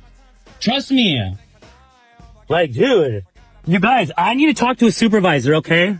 Ma'am, I need to talk to a supervisor. I need to talk to a supervisor. Please don't touch me. Okay. Please don't touch me, ma'am. Please, I'm fucking scared for my life right now. You guys need to leave me alone, please. Do you have any weapons on you, dude? I have one. I have my constitutional Second Amendment right. Grab that right Please now. don't touch me. Please don't touch me. I'm asking you nicely not to touch me. Please identify yourself. Please identify yourself. Please identify your fucking self, dude. Stop. What are you doing right now? Well, Yo, can I talk to a sergeant? Can I talk to a sergeant? No, can I talk to a sergeant? Don't touch me. Don't touch me, dude. Don't touch me. You guys are not allowed to touch me. Don't touch me. Record. Get over here now. Don't touch me. I haven't done anything wrong. You're gonna get tased. For what? You're gonna get tased. You're not cooperating. You're not allowed to touch me. You're not allowed to go to my vehicle. I've done nothing wrong. What's your RAS? Help! Help! Help! Fucking help, dude! What the fuck? Help! Call the cops, dude! Please! Don't touch me. Call the cops. You're surrounded by... You're at this point surrounded by 3 or 4 cops. Call the cops, dude. Okay, I am not against people exercising their constitutional rights. I love my I can't breathe. I love my constitutional rights. I love my constitutional rights. This dude is so annoying. I wish we allowed a little police brutality. The situation was stable, and he waited for proper support. Yeah. Ladies and gentlemen, there is a reason why certain things need to happen, right? A lot of things need to happen in this country. Number one, when I was a teacher, I taught the kids their constitutional rights. If we took a test on Thursday, we did test review on Friday, gave back the graded tests, and the rest of that Friday was like a one-off for constitutional rights, Miranda rights. Like, I am appalled that I live in America and how many people don't understand when your Miranda rights need to be read to you. And I truly do believe this. We don't make an understanding of the Miranda rights a core component of high school graduation because the state wants people to understand. Why is it that people can understand the idea of an enemy or an adversary, but then they'll just start fucking jaw-jacking to a cop? Well, they didn't read me my Miranda rights. They don't have to until 1, you're in custody, and 2, you're a suspect. The way you become a suspect is by opening your fucking mouth. That's not true, Jay. Yes, it is true. Because if the police officer hasn't detained you, lawful detainment requires them to read your Miranda rights if you're detained and they believe you to be the perpetrator of a crime. Not every detainment is because you are the perpetrator of a crime. You can be detained because you are a threat to yourself. You can be detained because you are not cooperating. You can be detained because they're putting you in timeout because they need you to fucking listen and you're agitated. That doesn't necessarily mean they're always interested in talking to you. I've seen people handcuffed in front of themselves because they're a danger to themselves. Have I heard of jury nullification, where a jury has the right to acquit if they feel a law is unjust? So jury nullification gets to become a really, really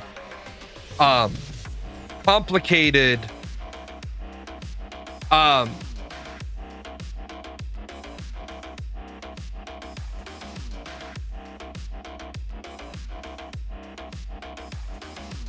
jury nullification is why I think the average citizen shouldn't be on a jury. Because jury nullification, and you can read this in the United States versus Doherty, it's because judges tell the jurors that they have to apply the law as the judge explains it. Federal courts have held that judges do not have to tell the jury they can nullify. A trial judge does not have to instruct the jury on nullification. The problem here is that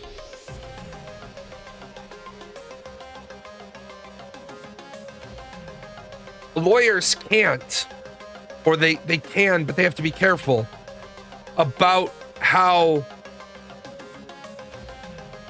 they advocate for jury nullification. A criminal case, a not guilty verdict is final. You cannot appeal on an acquittal because of double jeopardy. If the jury says, yeah, he broke the law, but the law is a pile of bullshit, the not guilty verdict will stand. The problem here is that the average American doesn't understand the law. The average American lacks the proper educational foundation to even, I hate to say it, have an opinion on the law.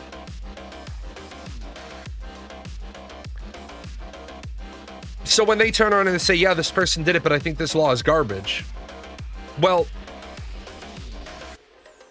you lack the prerequisite standing to decide if the law is garbage with fact. You're letting your feelings get in the way of the facts. You're letting your opinions get in the way of the law. Where I think we need, the average American has a degree in everything, depending on what the current social media trend is. Like, you want to talk about amusement parks? I'll talk to you about Disney World Orlando. I'll talk to you about Universal Studios Orlando. I'll talk to you about Six Flags over Mid-America. But if you want to talk to me about like Cedar Point, I'm going to say I don't know, because I don't do Cedar Point. I can talk to you about SeaWorld a little bit. I don't, just because the topic is amusement parks, you'll notice that my wheelhouse in that is Orlando. That's where I like to vacation. Americans become experts on gas distribution, immigration policies, war doctrine, because that's what's currently trending. The most of them, I wouldn't trust them to properly prepare a bowl of cereal for me. Jury nullification is a great idea.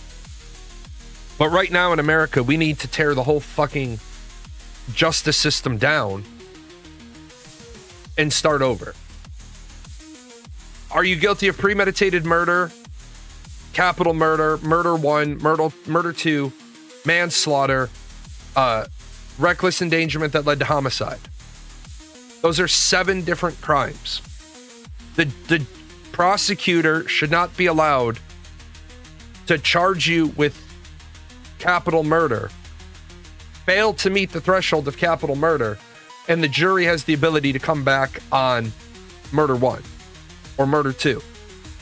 Because now you've accused me of 3 different crimes. If the jury has this downward flowing cup theory, right, then you're charging me with capital murder, homicide. I have to win 3 cases as the defendant, and that's not how this should be. Can you make this case, Mr. Prosecutor? Yes or no? Yes. Okay. So I either committed capital murder or I didn't commit anything. So if the judge doesn't tell the jury, how are they supposed to know? You're right. 100% right. I think we need to have professional juries. I think part of your civic duty should be training in being a juror, and then you go to court and your job gets told, you're going to be gone for 3 weeks because this is their job for the next 3 weeks. They're an impaneled jury.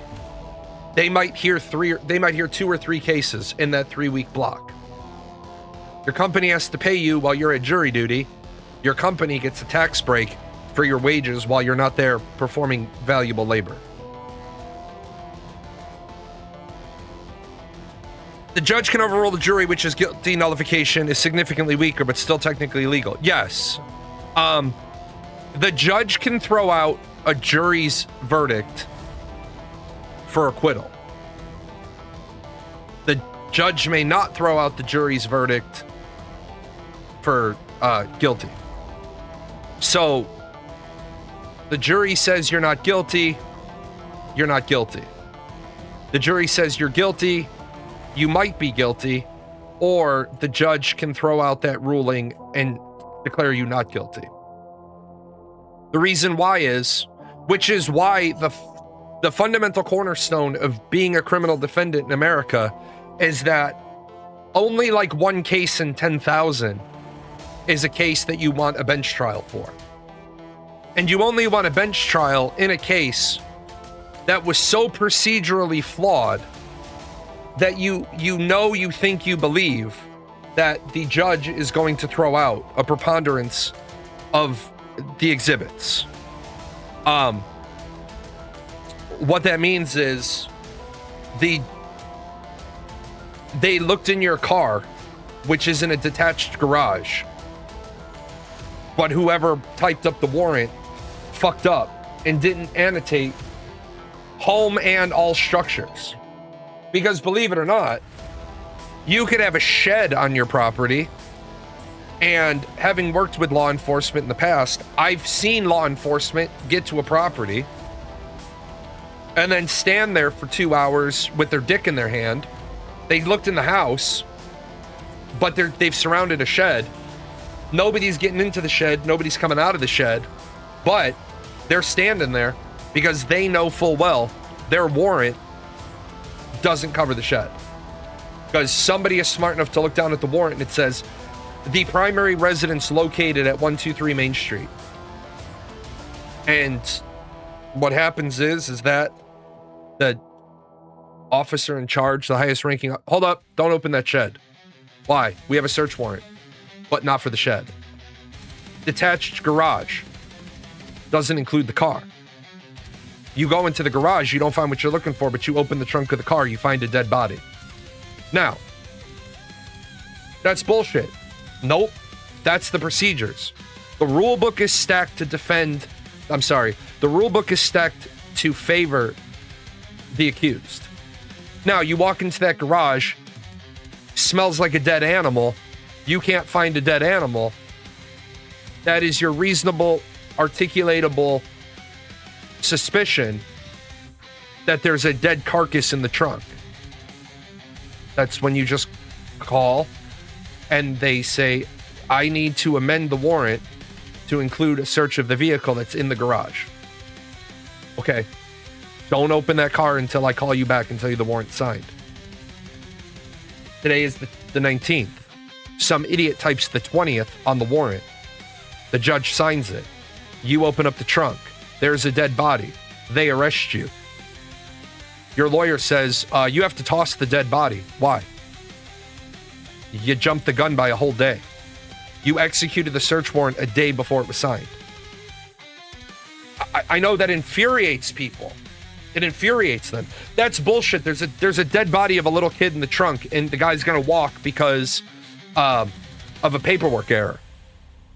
Yeah, it sucks. But if we don't say that guy walks because of the paperwork error, then our rights move back to where now they don't even have to call and get the warrant. Now it moves back to the threshold to get a warrant gets lower and lower and lower. I don't want to live in a world where I don't have rights. I don't want to live in a world where people kill little kids. But I don't want to live in a world where we don't have rights, because not having rights is a slippery slope. I don't want to be in that. I don't want to be in that world. Don't touch me.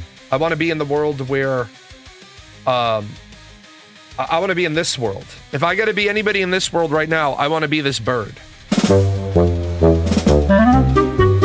I want to see no evil.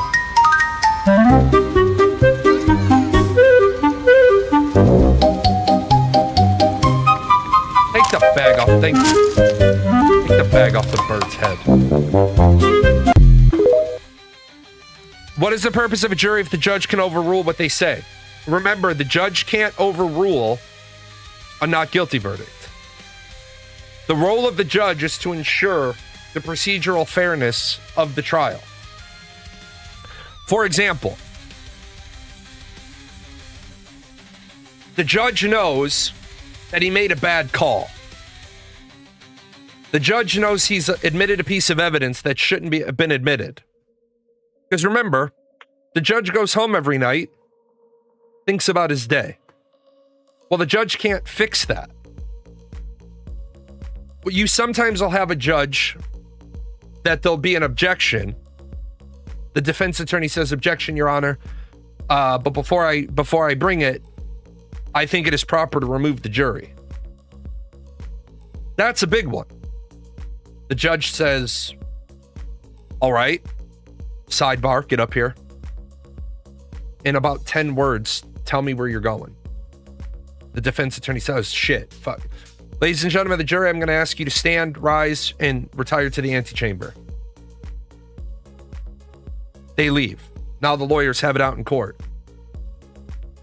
The judge is like, this is such a profound objection, and it's already 3:50 in the afternoon. I'm going to bring the jury back in here. I'm going to dismiss them for the day, and then I'm going to think about this until tomorrow. I will see both attorneys in my chambers on the record at 0800. Well, the judge goes home, and the judge starts looking in law books. The judge starts looking for precedent, especially because the defense attorney says, "Your Honor, in Jalan versus the people of the United States, the ruling was," and the judge is like, "Shit, I don't know that case." Which is why when you submit legal briefs, you have to submit in Marbury versus Madison, year, the ruling was. That way the judge is looking at the brief and saying, let me pull up that court case. Let me pull up that court case and read. And then the judge says, okay, well, in Marbury versus Madison, this happened, but later on in Jalan versus the United States of America, they talked about it, and we have precedent. That's why we have judges. Judges are there to know the history of precedent and to make rulings. We're going to introduce, we have Jalan on trial for, murder. And my attorney writes a motion. Your Honor, before this even gets to trial, we are suppressing any conversations related to, have you ever killed anybody? And the prosecution is like, well, bullshit, that's a fair question. I'm going to ask it. The judge is going to look back at my attorney and say, Your Honor, he's a decorated member of the United States Air Force. He's honorably retired. We're not going to ask the question, has he ever killed anybody? Because he'll have to answer in a way that's going to prejudice the jury. And the judge is like, looks at the prosecutor and says, you may not go down the road of asking an open-ended, have you ever killed anybody question.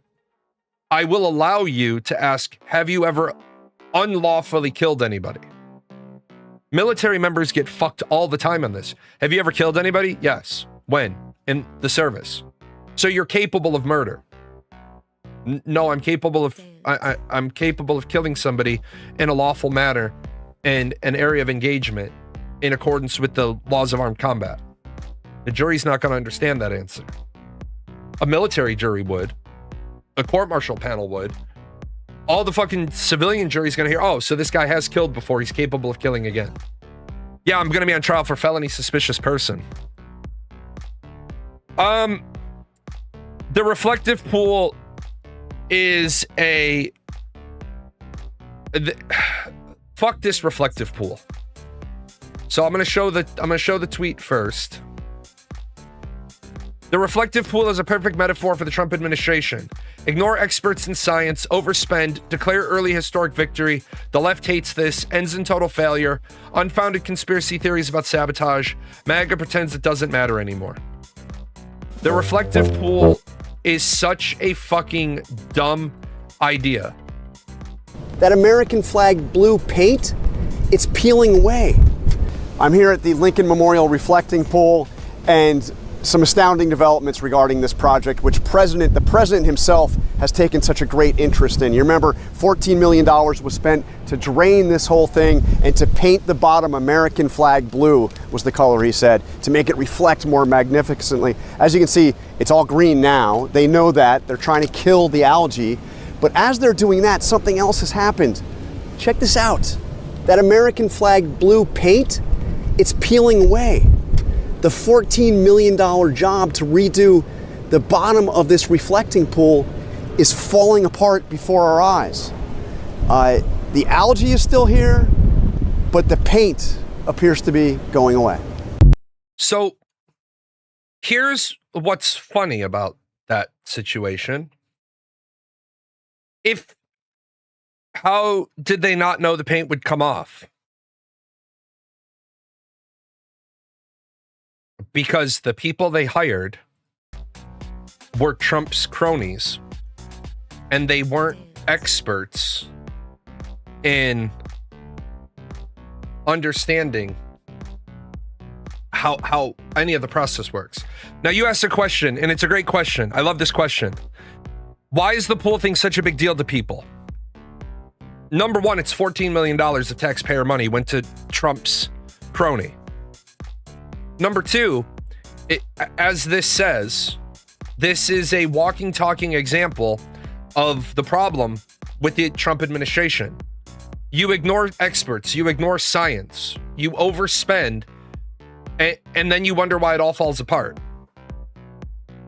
Donald Trump's administration, Pete Hegseth, said American service members no longer have to get a flu shot against their will. Now, all of my veterans will tell you the flu shot fucking sucks, right? The flu shot sucks. The flu mist is worse. The flu shot sucks. So they say you don't have to get the flu shot anymore. Now, basic training. Basic training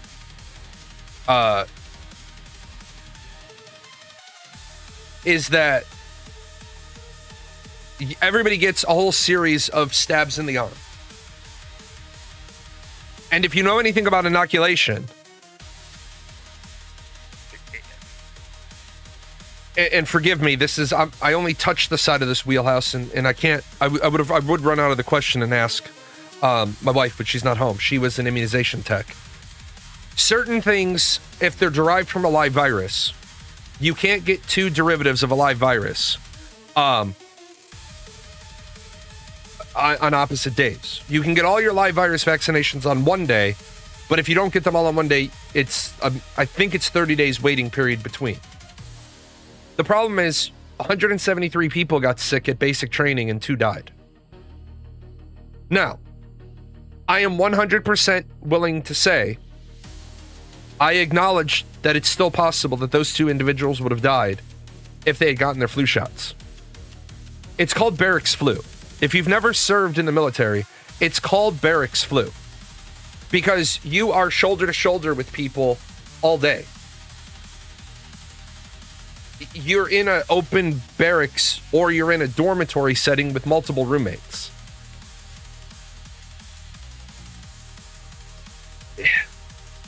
telling the military members that you don't need to get all your inoculations and then having 2 people die. Fucking terrible. That when I was at OTS down at Maxwell, the ROTC have a dorm there. They use it intermittently. They're not there all the time. OTS, they're there all the time. COT is there. Commissioned Officer Training, they're there all the time. Well, they have like 4 or 5 day breaks of how they cycle their people in. ROTC came down to do their 6-week, whatever the fuck they do for their officers, their field training. They got swine flu. Found out they had swine flu. Bioenvironmental from the base came over, cleaned the DFAC. The ROTC detachment was told, you may not bring your people to the chow hall. You're not getting hot meals. Stay in the fucking building. We're gonna pile up MREs in cases of water, cases of Powerade, and then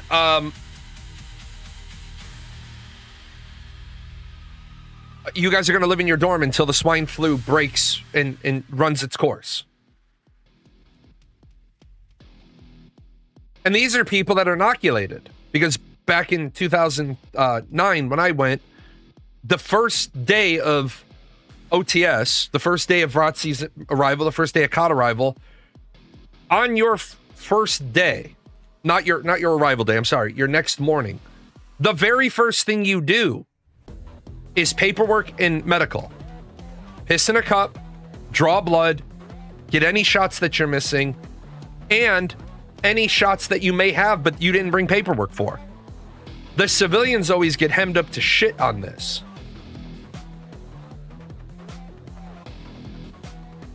The civilians, they don't always have great shot records.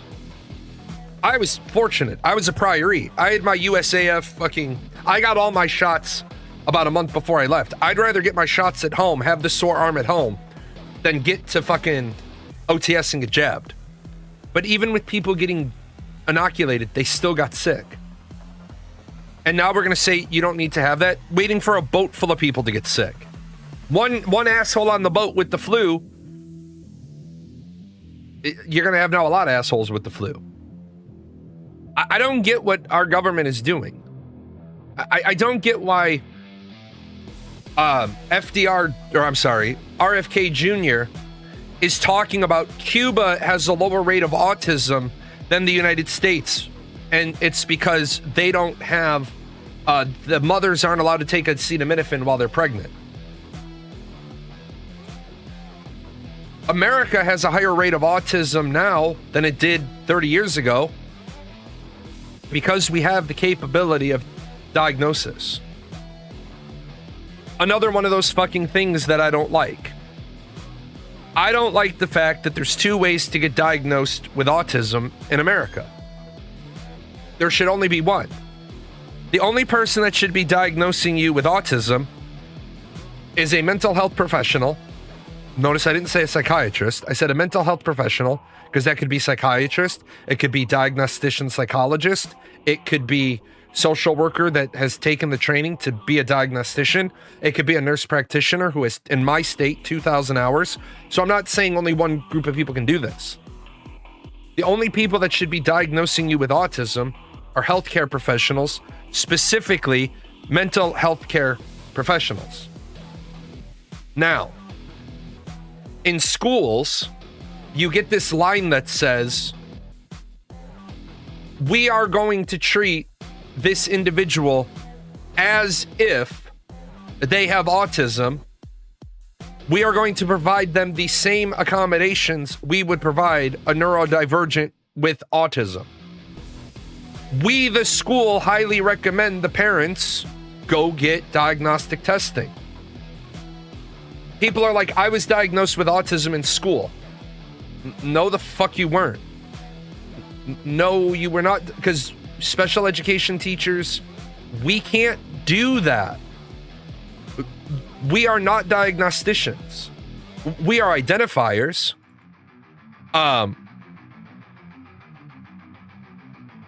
We identify it, right? But I think when people get into an argument with me about how special education works, I don't really want to have a discussion with people about how special education works. I really don't. I'm really not in the mood to be lectured by people about how special education works. Adaptation and accommodations for students with disabilities. Characteristics of students with disabilities. Foundations of special education. The back half of my master's degree is special ed. I don't want to be told by people that special education teachers can diagnose you. No, the fuck we can't. We're not diagnosticians. We identify paths of accommodation. Should you be an inclusion student? Should you be a self-contained student? And for those of you that don't know, should you be allowed to go to class with non-special education individuals, or should you be in a special education classroom entirely? Should you just be should you just be with other special education kids? Neither one of those is a good answer. But then people take that and they say, "Oh, I was diagnosed with autism in high school." Okay, but when did you do your follow-up? Oh, I never did. But then you don't have autism. And by the way, this self-diagnosing with autism, everybody needs to become a champion of this. If somebody ever says to you, "Oh, I diagnosed myself with autism," the title of today's show, "Doing What's Right is Often Unpopular." If you have a friend, a family member, a total stranger who says, "I self-diagnosed myself with autism," simply ask them the question of, "Well, how do you know you're not a sociopath?"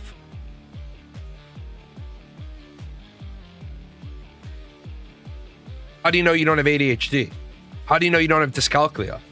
How do you know that you're not anti-personality disorder? How do you know you're not borderline personality disorder? Well, I read about autism. Yeah, autism presents like autism presents like being a sociopath. Why do messages show up on the screen before chat? Because my stream goes through restream, and I have a 6-second delay on Twitch. Unfortunately, I can't have a 6-second delay on that, but on Twitch, there's a 6-second delay, so if someone says some really ignorant shit that gets past the filter, I can grab it on Twitch's end, which is my contractual obligation. That American flag. Let's see. I downloaded this for a reason. Wait. Is this the... May I help you? Yeah, this is the start of that. I downloaded this one. How do you say in Hebrew portion? Oh, okay. This is funny. But I think we're getting a little dangerous here. I don't know if you guys have seen this modern trend in social media. People are picking apart languages to make them sound stupid. How do you say in Hebrew portion? Mana. How do you say in Hebrew dish? Mana. How do you say in Hebrew counted? Mana. How do you say in Hebrew prevented? Mana. How do you say in Hebrew from her? Mimena. How do you say in Hebrew he prevented her from getting the dish and counted the portion? Humana mimena hamana vimana hamana. Mana mana.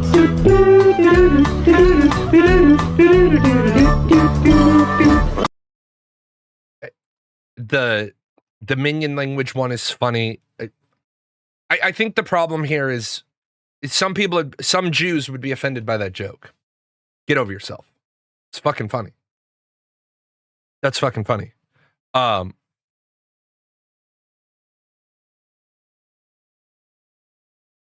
do you say?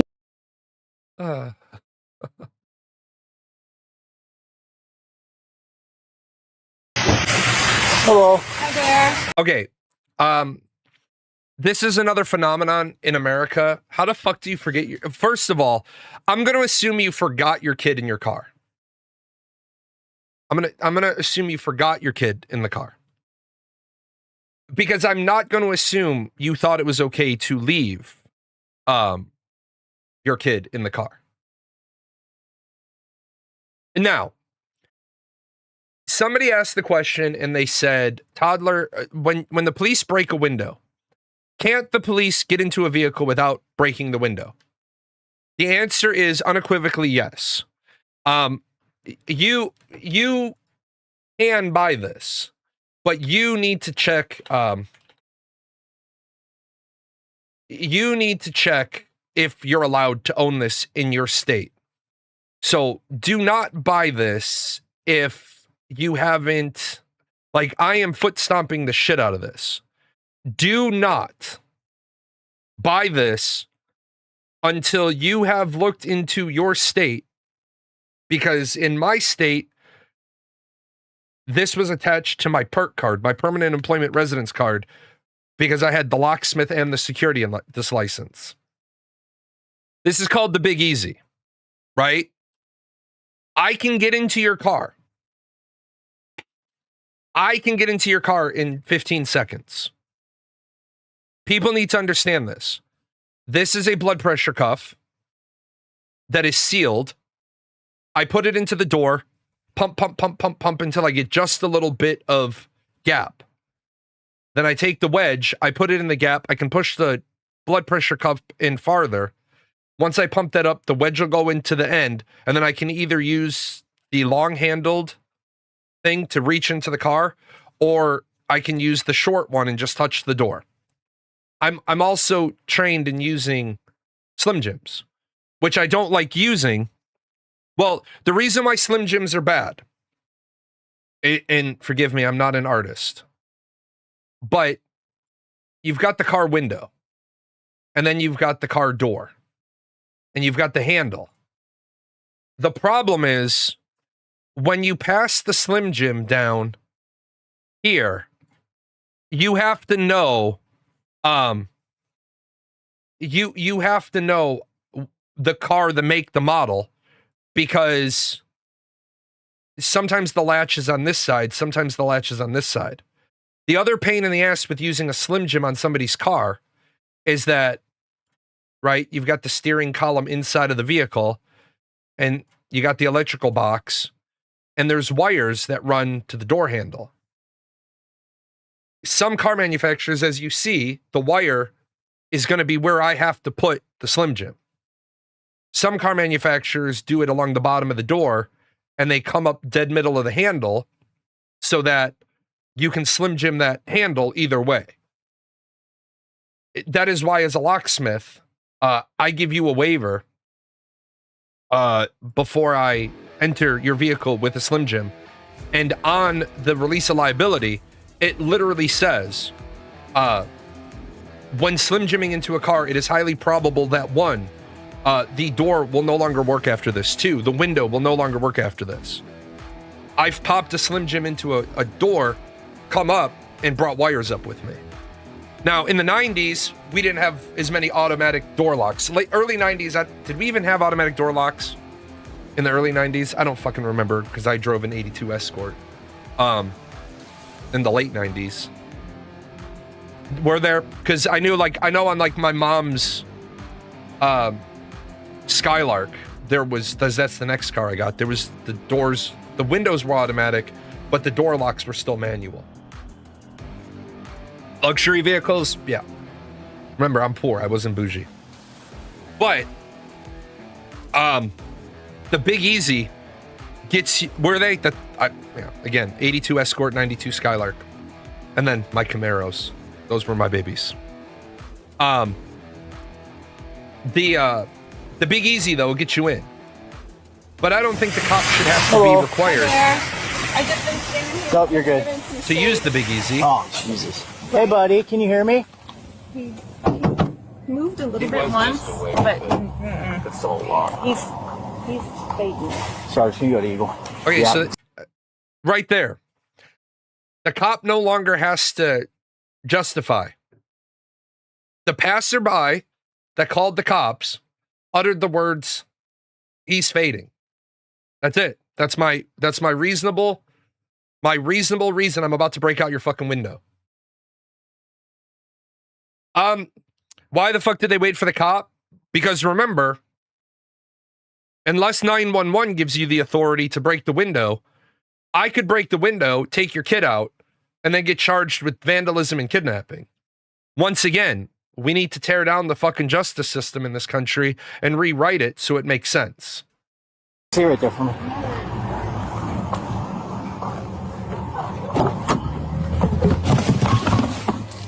Hey, this kid is like asleep, super sweaty, windows barely cracked. I think I'm gonna bust this window.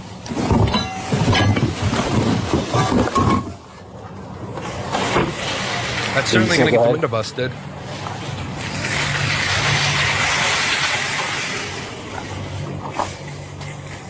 Father. Yeah, front passenger. Go send me to. I'm gonna breach this window. Yeah, if you can send him here. Let's do code 3. This kid's like not responding. He's super sweaty.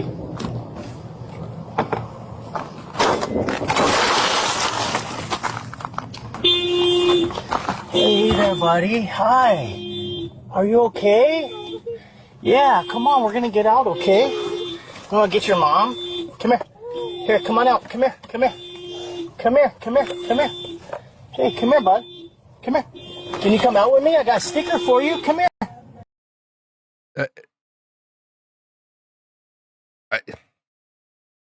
Yeah, that fucking pic would destroy just about anything.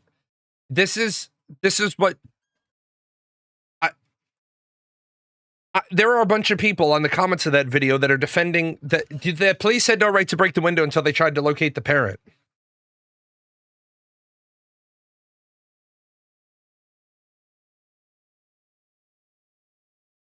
The fuck is wrong with our society?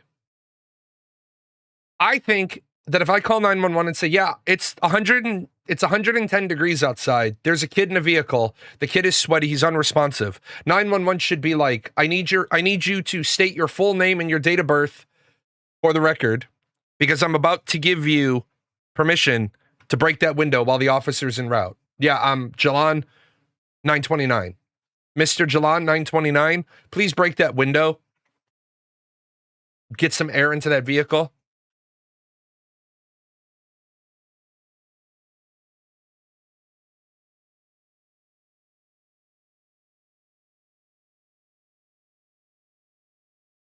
That's crazy. If I was the parent, I would thank that cop a million times. You can always replace the window. Right, but here's the thing. How the fuck... And you can look up child dies in hot vehicle cases. There are parents who forget they had their kid in the car. I don't know how you run your life. I don't want to know how you run your life. But because if you tell me, I'm gonna, if it's something I don't agree with, I'm going to judge it, and I'm going to vocally judge it because I don't give a shit about being unpopular. Yesterday, I forgot where my wife was running. I was writing, so I had my noise reducer. I have these headphones on. In fact, I have this set for my gaming machine, and this sets my gaming machine. This sets my streaming machine. My wife knows if the headphones are on, I'm probably in the middle of something. My wife says, I'm going to take Gizmo with me. I said, okay. And then, my wife said, I'm going out. Okay. And then a couple of minutes later, when my wife was leaving, she's like, I have Gizmo. Thank you. Because now I know my child's not in the house. Otherwise, when I can feel the garage door open in my foot, I click my watch, I go to my stopwatch, and I set the timer for 10 minutes. I wait till about 10 minutes after my spouse departs to go check on my kid. What are you up to? Do you need food? Do you need snack? All right, I'm going to be up in my office working. Then I set my watch for 50 minutes. 50 minutes later, I'm going to check on my kid. But your kid's a teenager. Yeah, that's why my kid gets 50 minutes. If my kid was still a 3-year-old, my kid would be in the playpen, or I wouldn't be writing I would be spending time with my child. Why? You can leave a 5 or 6 year old to play on their own. You can you? If you can see them, baby monitor, they like to still put shit in their mouth. My kid, there's a rule when my wife and I take walks. Hey, we're taking a walk. We're going for about a mile. We'll be back in 20 minutes. No cooking. The no cooking rule isn't so much as it is the no cooking rule as it is you want to snack on chips, fine, they're still dangerous, but you're much more likely to choke on food than chips. You might get one chip stuck sideways in your throat. It's painful as fuck, but you can still breathe. You're way more likely to have a meatball stuck back there. Yeah, you let your kids play at 5 in the same room as you. Absolutely. Then when they're a little bit older, they might be around the wall from you. So when people say they left their kid in the car, what the fuck is going on in your life that you left the kid in the car? I'm just going to assume the parents are mad and defensive at the implication they're such a bad parent they almost let their kid die, so they argue because of ego. Yeah, and then I saw somebody say people will defend pedophiles. This is local tragedy, but talking about kids giving too much leeway. Let's see.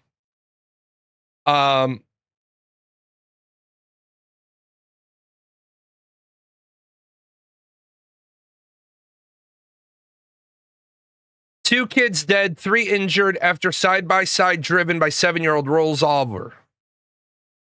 2 children are dead after a side-by-side vehicle driven by a 7-year-old rolled outside Dawson's Creek.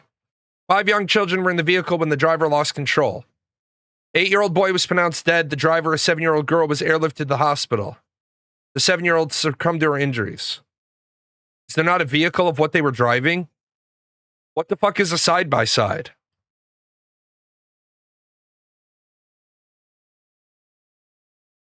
Wolf Agar, what the hell is a side-by-side in Canada?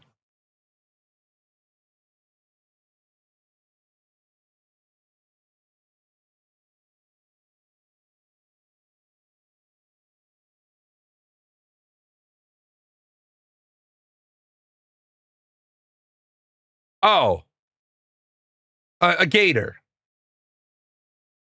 So, yeah. Oh, it's Honda S. Okay. It's Honda's model. Yeah, a gator.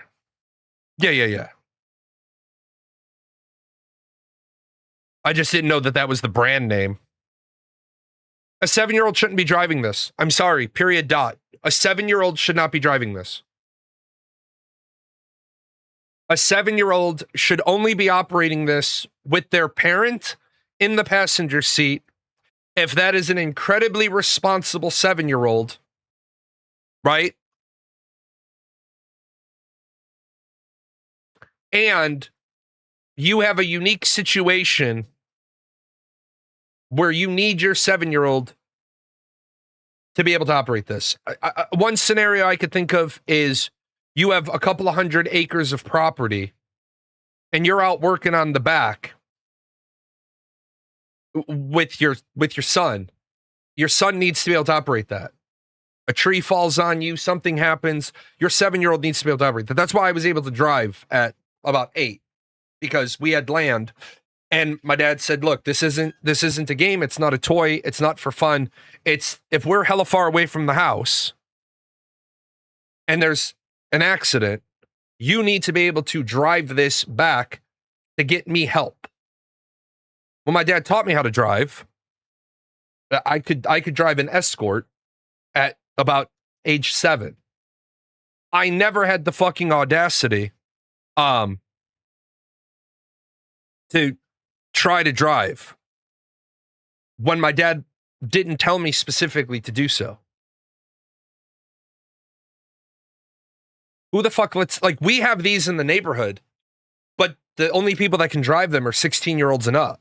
We have the crossovers, the gators. The parents can't afford to get their kid a car, but the kid can get back and forth. I mean, they're allowed to park at the school. I think that's fucking stupid. As long as they're street legal with a registration, side view mirrors, rear view mirror. I think you need to have the left mirror, not the right one. And then restraints, seatbelts. Bikes are all 30 mile an hour electric powered now. I saw a kid fucking not long ago. Kid fucking going down on his electric bike. It T-boned a car that was backing out of its driveway. Big fucking deal. Because the kid was found to be in the wrong. So the kid's family has to pay for the damage to the vehicle, but neither the homeowner's insurance nor the car insurance of the kid's parents will pick up the claim because they said in the report, your kid was operating an electric powered vehicle on the street with no helmet. That's a violation. You operated your vehicle unlawfully. Now, in some ways, I think that's a little shit, like nitpicky shit. But on the other side, I agree with it. If you operated the vehicle unlawfully, 30 miles an hour, I'm sorry, an electric bicycle should not be able to go 30 miles an hour. That, in my opinion, yeah, scooters going over 20 are super dangerous. In my opinion, you can think differently. I don't think a child's bike should go much more than 12, 15. Let's see if we can get a good number.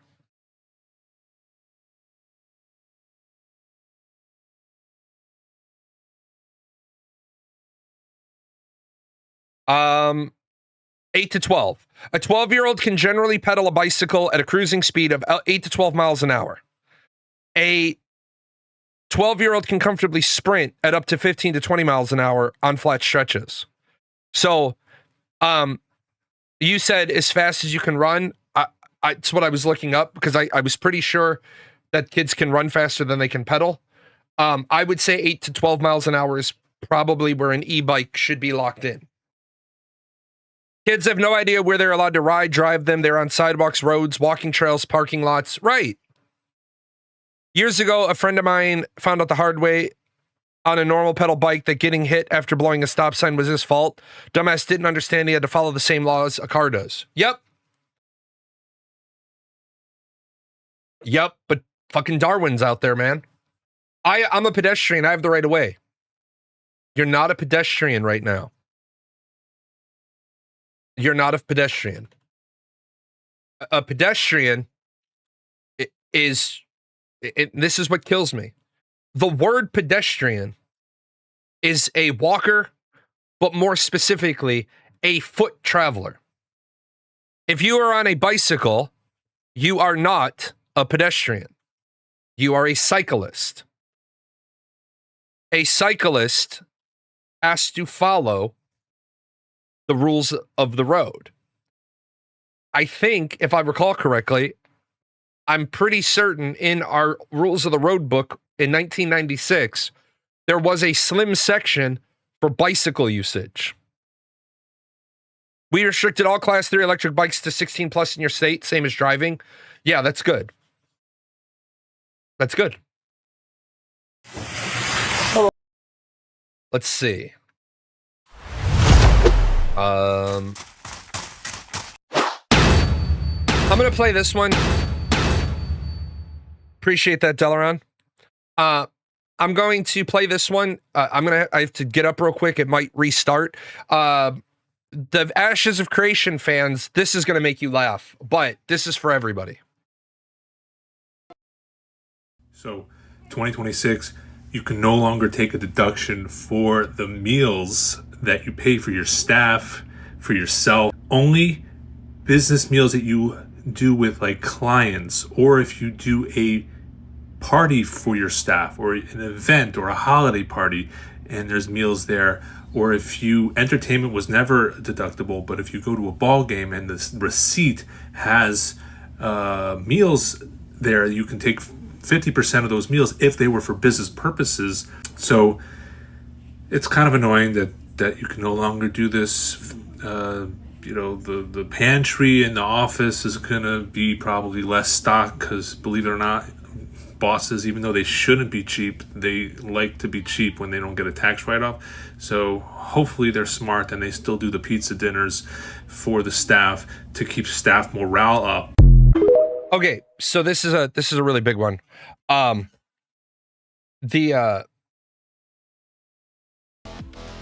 If you ever want to know why there's a stupid rule, it's because somebody was stupid and they created the rule. Go buy a new lawnmower. I promise you, if you go buy a new lawnmower, you will find a disclosure, a disclaimer, a warning. Do not use this to trim hedges. It won't just say this product is intended to mow lawns.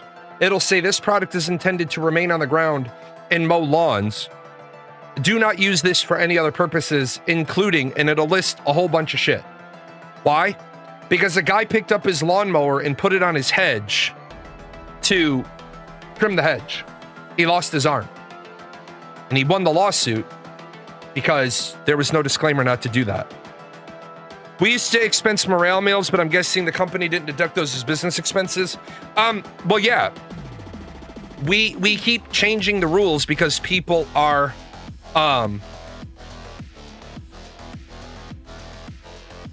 because people take advantage of everything.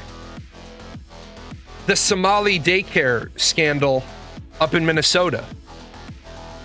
I want to know how talking about daycare scandal is racist or prejudicial. If there are people scamming the US government or the state of Minnesota government, why are we attacking the YouTuber for exposing it? The YouTuber shouldn't have to have a Somalian friend to report on the Somali fraud, so it's not racist. This country has lost its fucking mind. Businesses only providing food for their employees if they're a tax write-off. Okay, I see both sides of this. I like to provide, like when we have in-place employees, I told you, at closing time, after we kick the last patrons out and we're closing to open. For those of you that don't know the phrase close to open, when you close your bar, you have two ways that you can close your bar. You can close to open or open to open. Close to open means last call is at 11:50. Everybody has to be out by 12:30. Everybody that's working at 12:30 stays till 1:30. They sweep, they mop, they wipe tables, they restock. That way, at 11 o'clock when the bar opens the next morning, the manager gets there, the bartender gets there at like 10:45. They walk in and the bar is prepped. Or, depending what time your liquor license ends, at the 2 o'clock shift, when the bar closes at 2, you may do a real quick cleanup and then leave. A bar's going to open 11, so the morning crew comes in at 9:30. And they spend the first hour and a half of their shift just cleaning and flipping the bar. It's closed to open or open to open. For me, when my bartenders weren't allowed to, they couldn't take shots. Not just because it's a bad business thing, but because it radically changes the dynamic of your establishment if you have a hot female bartender and guys are constantly trying to buy them shots. For those of you that aren't aware of this, maybe nobody told you, most of those hot female bartenders don't actually take a shot. It's water, and then they pocket the cost of the shot as a tip. But I told my staff, at the end of your shift, you can have one drink on the house every night. Nothing top shelf. So you can have a mixed drink, you can have a shot, or you can have a long neck. At the end of the night, while you're cleaning. Most of the time, they didn't take advantage of it. They took advantage of the shit out of the soda, though. Because soda was free. I don't care how many sodas you drink on your shift. I told you guys, we used to serve soup and bread. I wasn't one of these cheap ass bastards that takes the soup that's been out heating all day and then change the date or put a new tag on it. No. Guys, scoop this shit up, take it, eat it. Everybody's working eats first. and then take it home. I don't want it. I want to get rid of it. I don't want to waste it. I had employees that when they were sometimes hard up, they would be like showing up at last calls at 11:50. They're showing up at like 11:45, and then the doors close, and they're just like, "Can I get fed?" Fuck yeah, you can. What the fuck? What do you want? Are you that hungry? Is the grill clean? The grill hasn't been cleaned. Drop this girl or drop this boy a fucking a burger. Let's get him fed. Let's get her fed. It's funny watching Europeans here for the World Cup freak out over free refills. Okay, I think it is fucking terrible that soccer has become the international what the fuckness for the Europeans to figure out how America is. First of all, Europeans were shocked that we have this many stadiums.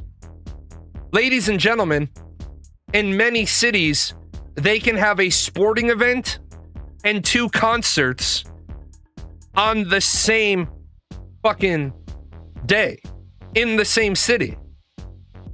Yeah, servers are freaking out because the Europeans don't tip based on culture.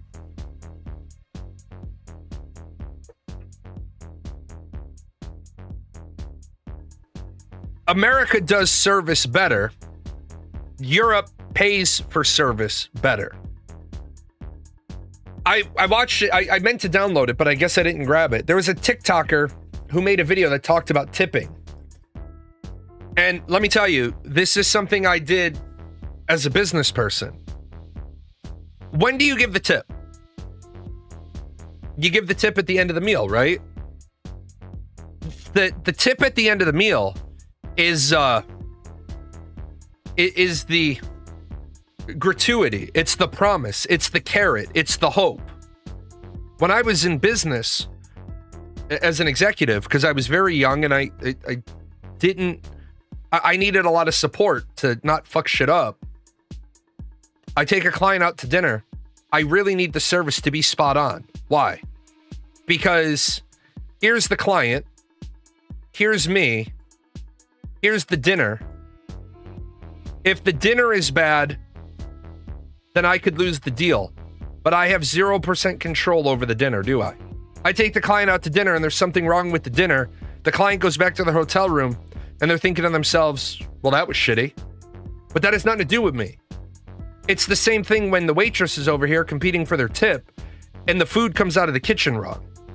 Now, I think expo food runners are a terrible fucking idea because they don't ever check the food right. I chose the venue, so it has a little bit to do with me. You're right. But what did I do in business? I used to tip the server at the start of the meal. I used to tip the valet when I dropped the car off. If I know I'm going to need something from the concierge, right? I tip the concierge when I arrive at the resort. So for example, I fly out ass early on. Well, hold on, because Disney doesn't have traditional concierges.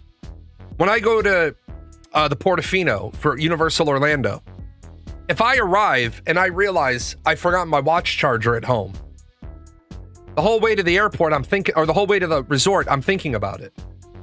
When I arrive and the concierge remembers me because we're there all the time, I'm going to walk up and I'm going to tip the concierge. I'm going to tip the concierge right away. And then I'm going to say to the concierge, hey, I have a Galaxy S7 watch and I left my charger at home. And the concierge at the Portofino is going to look at me and say, Mr. Jalan, I will have this rectified. What are you looking to spend? Well, an official charger is going to be about $70. A Walmart charger is going to be about 10. No problem. Hour later, I'm going to get a call in my room. Mr. Jalan, are you in your room? We're on your way to solve your problem. Because they're a 5-star resort. The concierge has a wide ability to solve your problems. They've sent a runner to the Walmart, or they've had Walmart delivery come there, or they've sent somebody to the Verizon store. Mr. Jalan, we apologize. The only way we were able to secure you a watch charger was the more expensive, the more expensive model. Oh, no problem. We'll just add it to your room bill. Thank you. That's what concierges used to do back in the day. You arrive at a hotel in downtown Chicago. They say to you, just so you know, this is what hours the restaurant are open. The concierge is here till midnight. You want tickets to a show and you're in Chicago and you're at like the Drake Hotel or one of the hotels on Michigan Avenue. Don't fucking kill yourself trying to get the tickets. Just go up to the fucking concierge. Hey, is there any chance that you have tickets to the Nutcracker tonight? The concierge will just open up his books and he'll say, yes, we do. How many tickets are you going to need? Because the theater has a deal with the hotel. It's going to cost you, but they can facilitate that. But then somehow we turned tipping into the end. The tip became the thank you. Now you say, can we still call it a tip or is it a bribe if it happens before the service? It's a fucking bribe. It's a bribe. The people at Cracker Barrel know I tip 20%.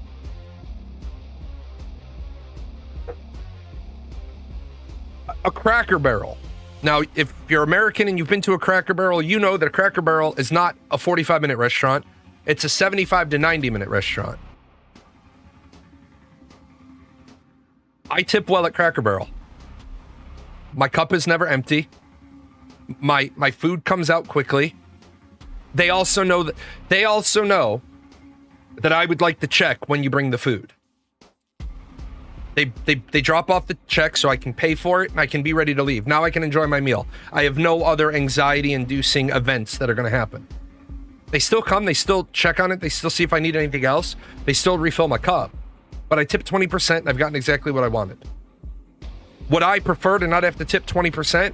Sure, no problem. Yesterday, I'll be the first to say it. I went to a restaurant yesterday, haven't been there in a long time. It's 54th Street Bar and Grill. It's where my daughter wanted to go to lunch. I took her there. The bill was well over $100 for 3 people. I still tipped 20%.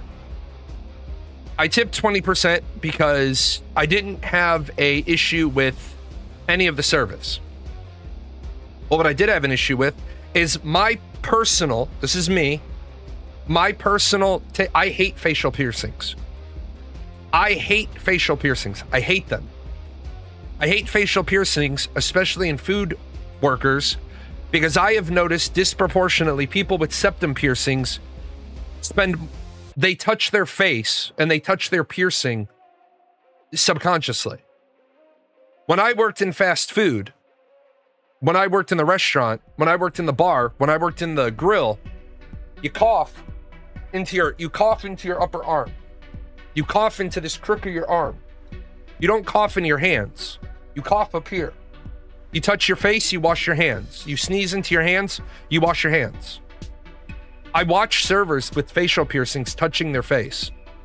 And you're touching your nose. And now you're touching my plate. That bothers me. That bothers me. But I didn't dock the tip because she was a consummate professional. But it's another one of those strikes against eating out. I'm noticing that eating out is becoming more and more ridiculous. If a restaurant marketed itself on paying their staff well and refusing tips, I'll gladly pay the increased prices to avoid a capitalistic emotional manipulation of a regular restaurant. That's what my buddy did.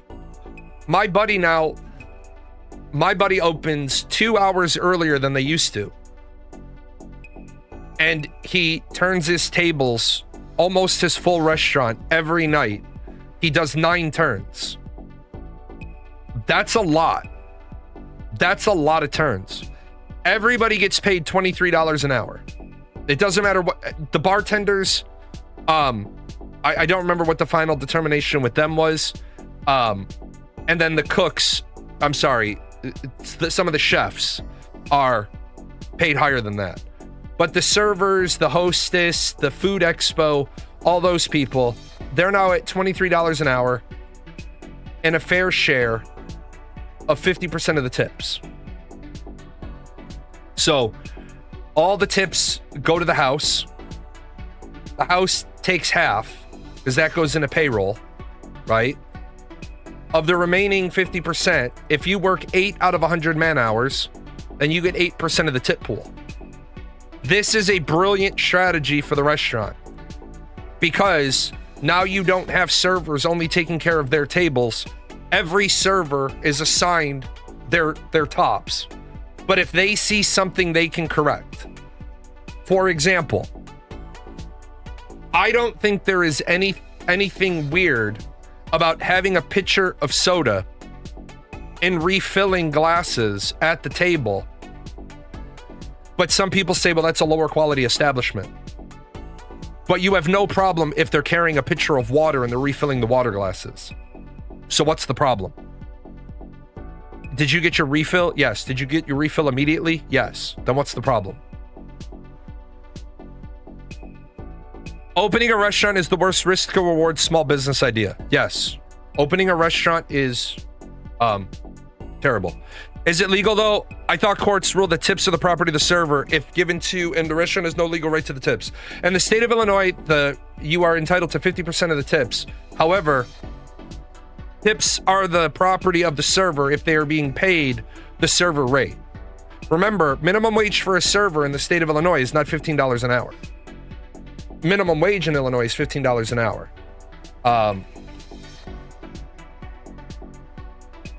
If you're a server in the state of Illinois, then your minimum wage is $9 an hour.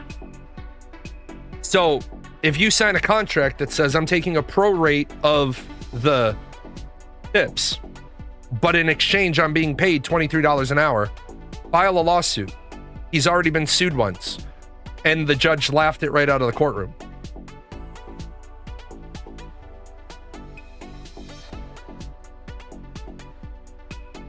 You're being paid $23 an hour. What's your claim to the tips? If you're making server rate, then the tips are yours. Some states have turned around and said tipping out is against the law. Other states don't. If you've never been a server, you don't know what tipping out is. Tipping out is if the tip was 18%, then I have to give the bartender 18% of the total amount of the alcohol, which is dumb. I should only have to give the bartender 13% of the alcohol. They made the drink. I still served the drink. But if you have a busboy, you might have to pay your busboy out 10% of your tips. The other problem is some states have some companies have really bad structure. And these are the places that should go out of business. My tip out is of the bill, not of the tip. I have to tip out 10% of the $100 bill.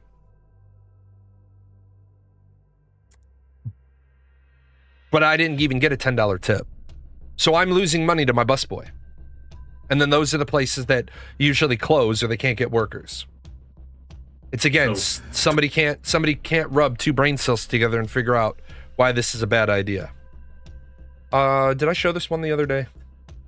I'm so sick of seeing people say that Elon Musk is the first African American. Oh, so I'm tired of the racism. I'm tired of the sideways racism. I'm tired of the reverse racism. So I'm tired of shit like this. I'm so sick of seeing people say that Elon Musk is the first African American trillionaire. If anything, that man is a European African, but he is not African American. What do you mean he's not African American? What the fuck is a European African? What the fuck is a European African?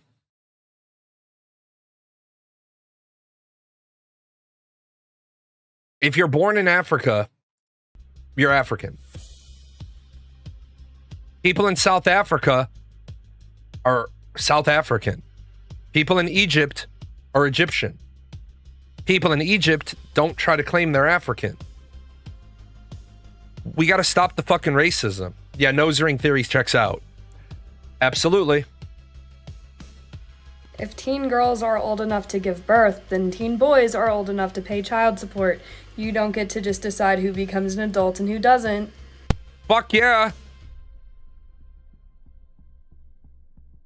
I love this idea. This needs to be taught in schools so more guys keep their dick in their pants or they put their dick in a raincoat. If teen girls are old enough to give birth, then teen boys are old enough to pay child support. You don't get to just decide who becomes an adult and who doesn't. I love this theory. I love it. I love this theory. We have got to attack teen pregnancy. Are teen boys exempt from child support? I thought this was already a thing. Teen boys are, in some states, teen boys are exempt from child support because teen boys have no income.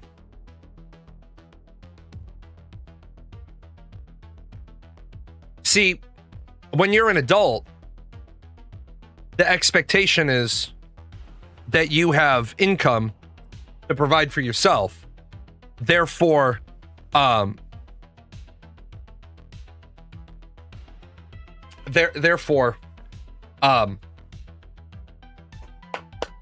you're earning money to care for yourself. A portion of that goes to your kids. If you're still living at home, you don't have to have a job. Your state tips are property of the server and can't be coerced into a tip sharing pool. Employers are allowed to set up a tipping pool, but they can't force an employee to participate in it. Yep, and then the problem is that employee wouldn't last very long because that employee would be making the minimum. That employee then would be getting tops, and nobody else would be supporting those tops. The rest of the restaurant would be great, and these tables are constantly going to be complaining that the service is less, and then that server is just going to get write-ups because of customer complaints, and then they're going to be terminated for cause. You don't hire somebody that doesn't want to agree to it. When you're interviewing, you say, this is our pay structure. If the person is hemming and hawing and hedging when you're interviewing them and onboarding them, you just decide to go a different direction. You just have to talk to your lawyer and get the magic words for how you justified going a different direction. And those magic words could simply be, during the interview and during the onboarding process, I just didn't think this person was going to be a good fit. What do you mean teen boys have no income? What about that boy that works like 15 at McDonald's or something? Is that every teen boy? Is that every teen? Do we forcibly show up at your house when you turn 15, drag you out of the house and make you get a job? Is the answer no? Oh, so you mean statistically speaking, teen boys don't have jobs? Yeah. Statistically speaking, teens don't have careers. They have pen money jobs. Why is that boy going to go to work if he knows 40% of his paycheck is going to be given to his teen baby mama? He's going to quit. And why can't he quit? Because he lives with mom and dad. Mom and dad give him clothes. Mom and dad give him food. Mom and dad take care of him. He doesn't have a need to work. Some do. Not all do. That's where the rub comes in. You can't assign... And I think I have a fear we're moving in this direction. If my son lives with me, but gets a child support case against him, I'm not paying that. That's not my fucking job. If the court can make it a condition of a bond that somebody has to get a job, then a family court should be allowed to make a condition of a child support order that someone has to get a job. No, they can't. Remember, a condition of bond, a condition of parole, is in lieu of something else. A condition of your bond is that in order for you not to stay in jail, you must do this.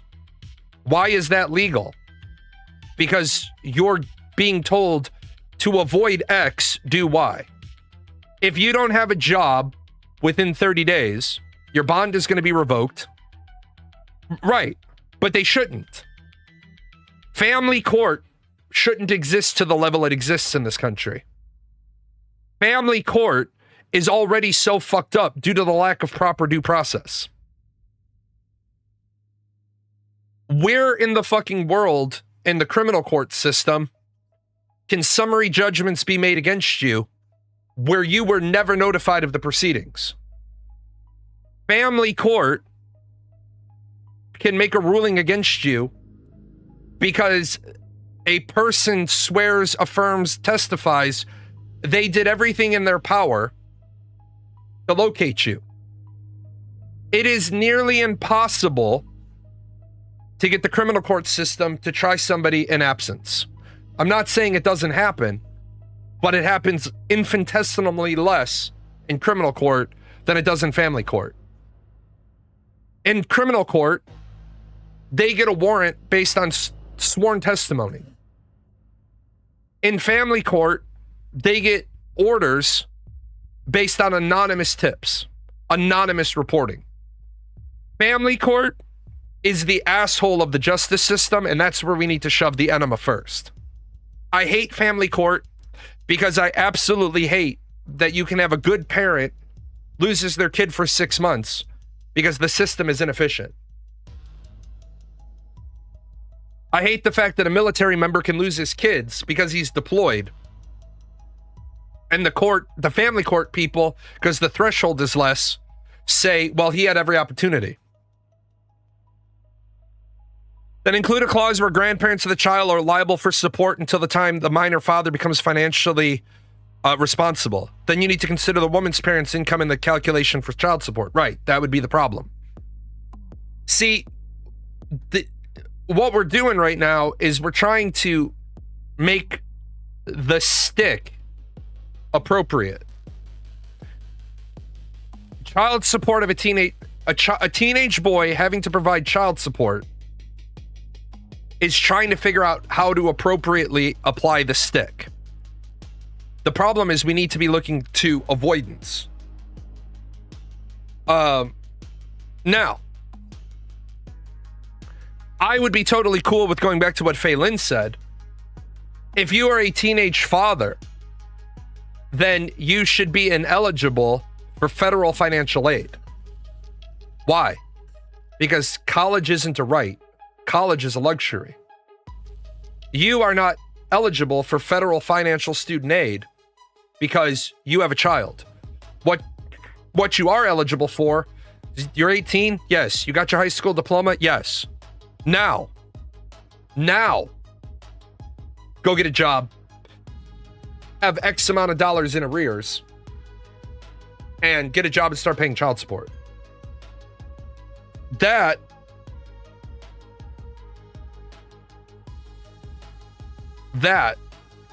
is where I'd back that up. Better to figure out having to avoid using the stick in the first place than trying to figure out what size of stick to use. Yes. I think service rules need to be the same. They need in general to be held at least to a high standard as any court. I think if our society held the family court to a higher standard, that suddenly criminal court would not lose a statistic in significant number of cases. Yeah, I agree. I also think that there's a lot of things that should happen that don't happen. For example, a mother, I'm going to use a mother in this example. It could go either way. A mother should not need to jump through 50 hoops to terminate her father, the father of her child's parental rights. If he's in jail for he's not even eligible for parole for 25 years.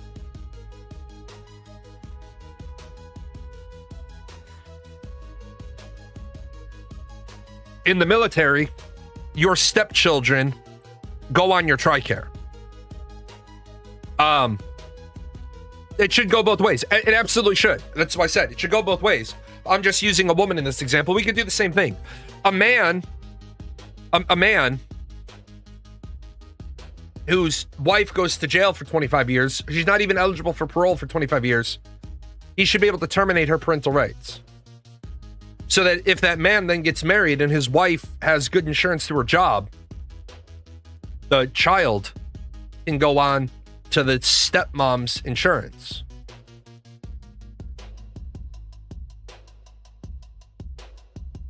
We shouldn't, like, dude, the other parent is in jail for 25 years. Why is terminating the parental rights not just queued up? You're going to jail for a term of no less than 25 years. You are not eligible for parole for 25 years. There is no way you can get let out before 25 years from now. Do you have any children? Yes. Please get out. Please get out parental right termination form number 7 and fill it out for each child. If your children's mother or your children's father wants to come and terminate your rights, they can. Not just 25 years, let's toss it in an automatic for violent crimes. No, we can't, unfortunately. And here's why we cannot. I don't disagree with you at face value. But once I am convicted of a violent crime and I serve my sentence, I have paid my debt to society. A violent crime can have a Class A misdemeanor can be classified as a violent crime. A Class A misdemeanor in the state of Illinois incurs a sentence of no more than 364 days in county jail. Now, a Class A misdemeanor for a violent crime will serve 364 days in jail, except when the local county jail's overpopulated, so you might only serve 5 months because you were first in, you're first out. Violent crimes generally do not have 1-for-1 time in my state. What that means is you get convicted of a Class C misdemeanor, a non-violent crime. Maximum sentence is either 30 or 60 days. I'm going to say 60. I think it is. You get 60 days. You will only serve 30. Unless you're a douchebag in jail. Because that particular crime has a 1-for-1 exchange rate. You serve 1 day, you get credit for 2. Because they want to get your ass back out of the jail so you don't bump out a violent offender. Which I don't understand. Again, our criminal justice system needs to all be pulled apart. If we're going to label it a violent offense, it shouldn't be a misdemeanor. Misdemeanors are 1 step above an ordinance, 1 step below a felony. I understand why you particularly want to go that route, and I get it. But violent offenders should not be getting 1 year. Violent offenders should be getting 7 to 14 years. Your child is 5. Mom or dad gets sentenced to 14 years. Terminate the parental rights. Why? Because it's a violent offense. You can't get out sooner than 14. In 14, the kid will be 19. Your parental rights are terminated. I'd be okay with that. I'd agree with that. Now, you said you can't legislate behavior, though. You can only legislate consequences for the behavior. Because you can't legislate behavior. To give you an example, there have been many times in my life that I wanted to take matters into my own hands and immediately terminate somebody else's use of my oxygen. I choose not to terminate people who are wasting my oxygen, not because I value the sanctity of their life, but because I have a massive aversion to an 8x6 cell. And again, today's statement, doing what's right is often unpopular. Being honest about yourself sometimes gets you labeled. If they gave me the golden gun and I had 1 purge kill a day, I would seriously look at them and say, I'm gonna need a whole clip. I'm gonna need a whole magazine. Belt fed preferably. If you tell me I can kill 1 person a day with 0 legal consequence, oh fuck, we would be reducing the stupid of this country by 365 without fail. No, I'd be getting up at 6 o'clock in the morning looking for that asshole in rush hour traffic that's doing 45 when everybody else, fuck, bam, done, fucking gone. Get the fuck out of here. You're a fucking shit. Like, do I get 1 per state? What are we doing here? If I missed 1, can I store 2? I'd have no problem with that. I'd have 0 problem with that. But you can't legislate behavior. Our system Our police force isn't, if you listen to Law and Order, these are the stories of the detectives who investigate crimes. The police are not a prevention tool. The police are a punitive retribution tool. The police, when they're arriving, are there to protect if they can and serve. Serving is investigating crimes. People have a radical misunderstanding of the police force. The police force is the stick. The police force is not the carrot. The police arrive at your house. Or take it back a step. What do the police advise you to do if there's a violent confrontation? Retreat, lock your doors, make yourself safe.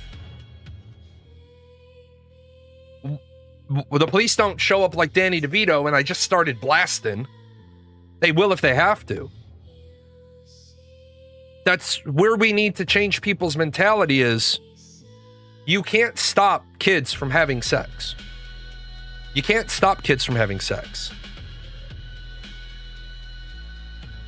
Would I accept a Browning M2 as my golden gun? Yes. Police aren't even a tool of retribution. They're just there to collect the offender. The courts are the entity. Well, yes. In that case, if you're going to get that specific, then yes. The police are the agency that delivers you to justice. It's the court system that doles out the stick. Also, I want to remind you, there is no carrot for law-abiding citizens. Military people. What do you get in the military, in the Air Force? What do you get in the Air Force well, we used to. We don't get them anymore. What do you get in the Air Force if you do 6 years with no punitive action against you? They used to give you a medal called the Good Conduct Medal. They gave you a cookie. The cookie was the at that moment of I'm about to make a bad decision, the Good Conduct Medal was the I better not do that because I'm gonna fuck up my Good Conduct Medal. That was the cookie. And then what they decided to do is in the Air Force, it doesn't work this way in the other branches of service. I don't think they do. Yeah,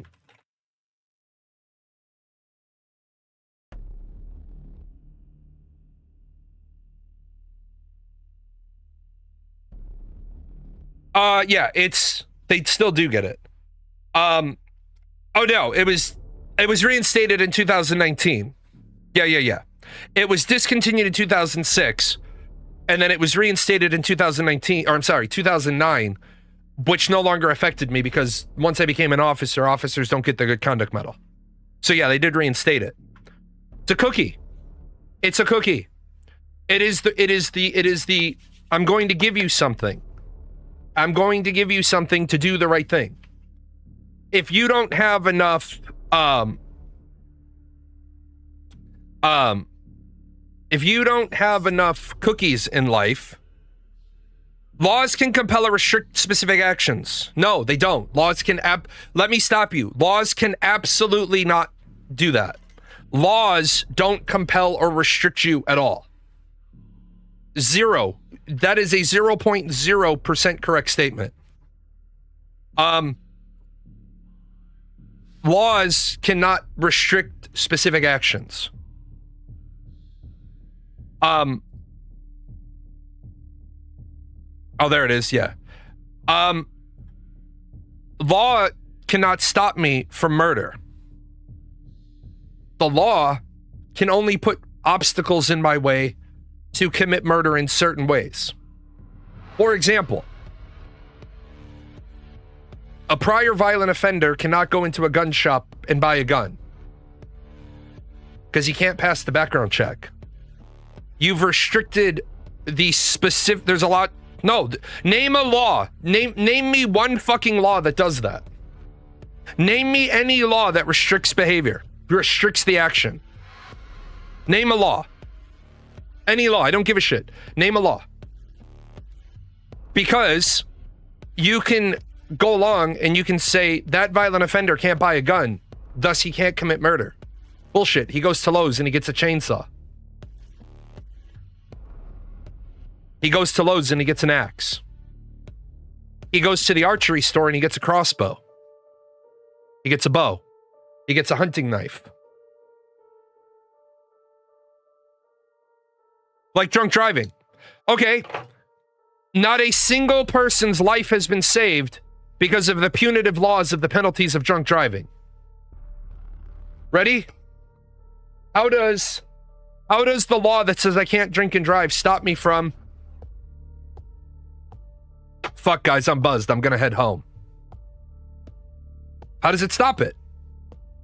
Doesn't stop it at all. The law is a lock. The law is an average lock on an average family's front door. It keeps honest people honest, but it doesn't do anything to stop a determined person. Let me tell you, honest to God, you could build one of the most commercially inaccessible houses on the market, but unless you hired a specific security company, Phelan and I are in your house stealing your china in less than 15 seconds. People that know how to pick locks, you have the fucking world's best security door. Does it have a key? Yeah. Is it a fingerprint key? No. 15 seconds. Maybe 20. Maybe. Double-sided tumbler? Fuck. Okay, I can't use the release gun. I got to do it by hand. People say the law stops behavior. The law doesn't stop it. The law provides... Yeah, it's entirely too long. The law causes people to stop and reflect. I was not drinking and driving. I was boozing and cruising.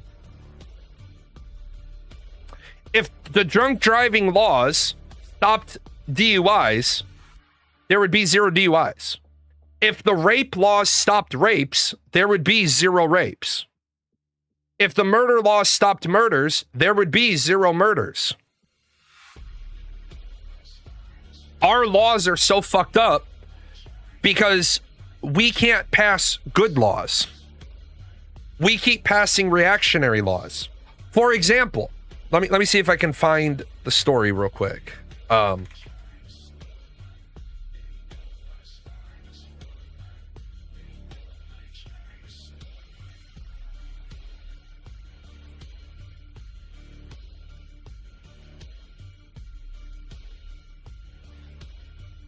I'm looking for a really weird fucking case. There's this. I'm gonna get the. Yeah, you can't brief the rapey out of people. That got flagged, but as I said, every time there's a sexual assault rise in the military, all the members of the military,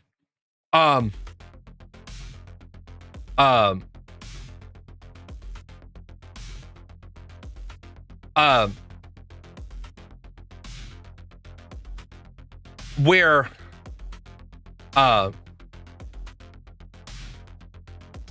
you start having to go to sexual assault prevention briefings. And I've literally said, you can't brief the rapey out of people. You can't brief the suicide out of people. Suicide's against the law. Why? What are you going to do? Execute him?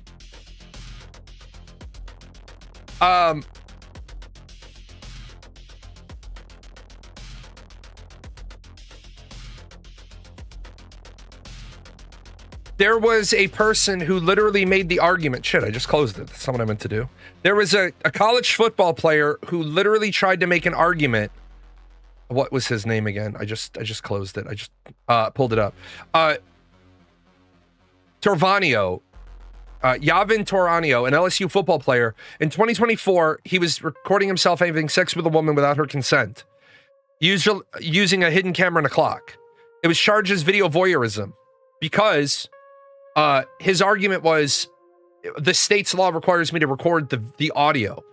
The protections only apply to the audio, not the video. Okay. If the law is so poorly written that it says you can record yourself having sex with somebody as long as you don't record the audio, the state legislature of that state should stop whatever the fuck they're doing, be called into special session and say, hold up, our law has a big fucking flaw in it. So we're going to amend that right now. What about a law that bans only certain products? Okay, there's a law in the books that bans certain products. It's called cocaine. It's called crack. It's called meth. It's called fentanyl.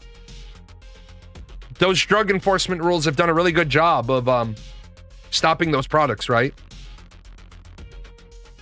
You're not allowed to produce your own alcohol unless you're producing your own alcohol for personal consumption. But then, how do they stop you from distributing it to friends and family? Isn't everybody a friend and family?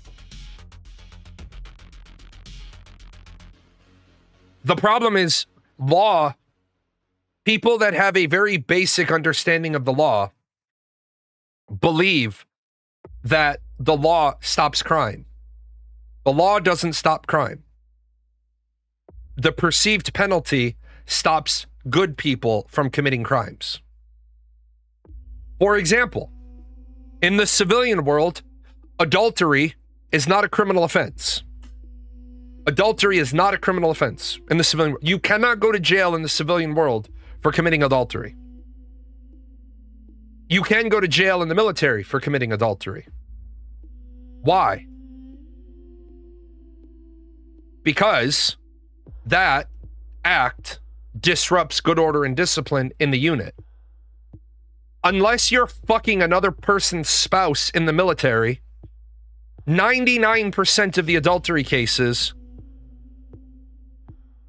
North Carolina adultery isn't illegal, is it? I know there's the denial of affection civil penalty. But that's a civil. Let me look up North Carolina. But in the military, they don't want you fucking around. Oh yeah, it is a class 2 misdemeanor. That is true. But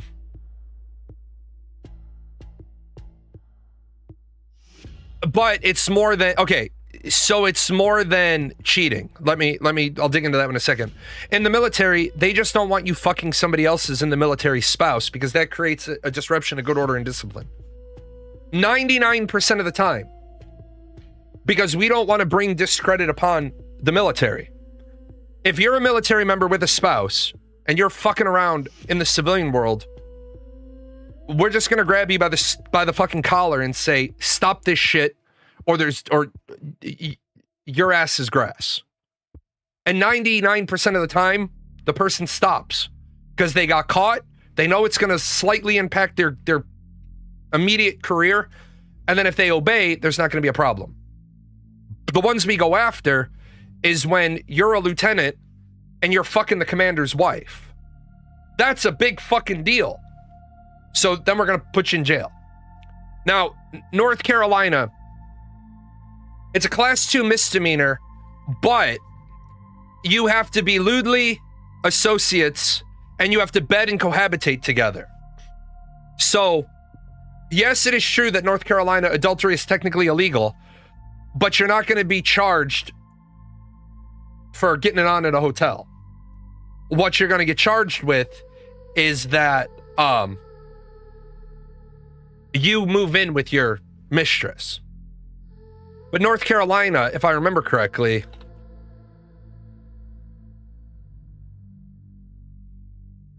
I think North Carolina is the state with a mandatory 1-year wait on divorce. Yeah. See, North Carolina is a weird fucking state. You can't get a divorce shorter than 1 year in North Carolina. And you have to have resided in North Carolina for 6 months before you can file. But you don't have to file and then wait a year. If you move to if you move to North Carolina in January,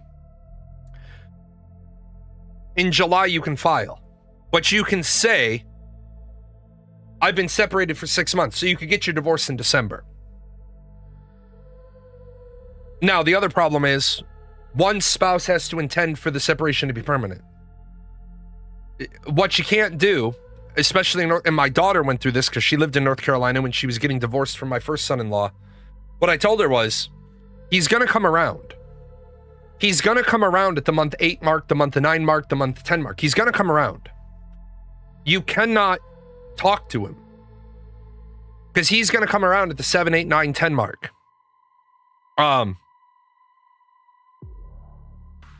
He's trying to restart the clock. One example I can think of is like Greece. People can't wear high heels in historical sites. Okay. Yes, they can. What are you talking about?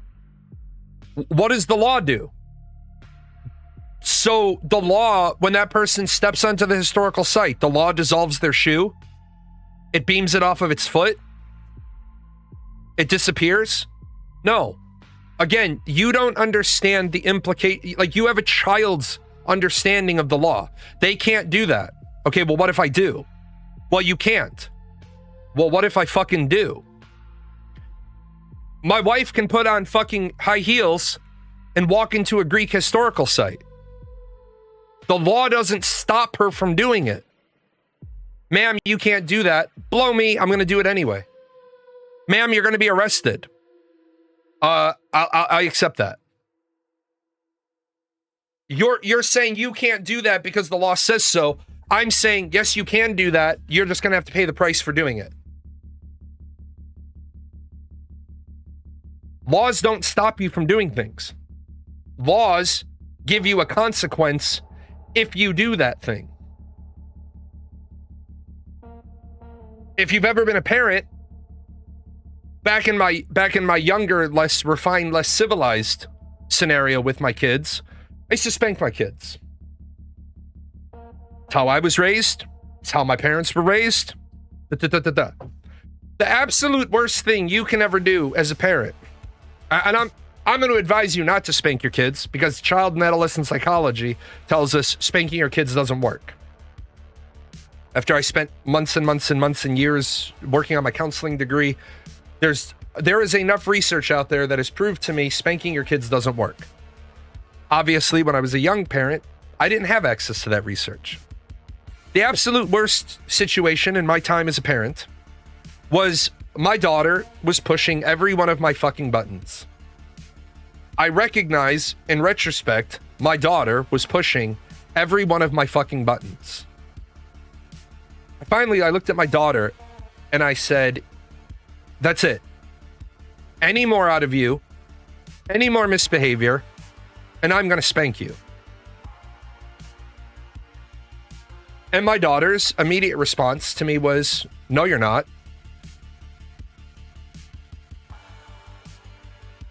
I hope that no, you're not was intended to acknowledge your behavior is going to improve.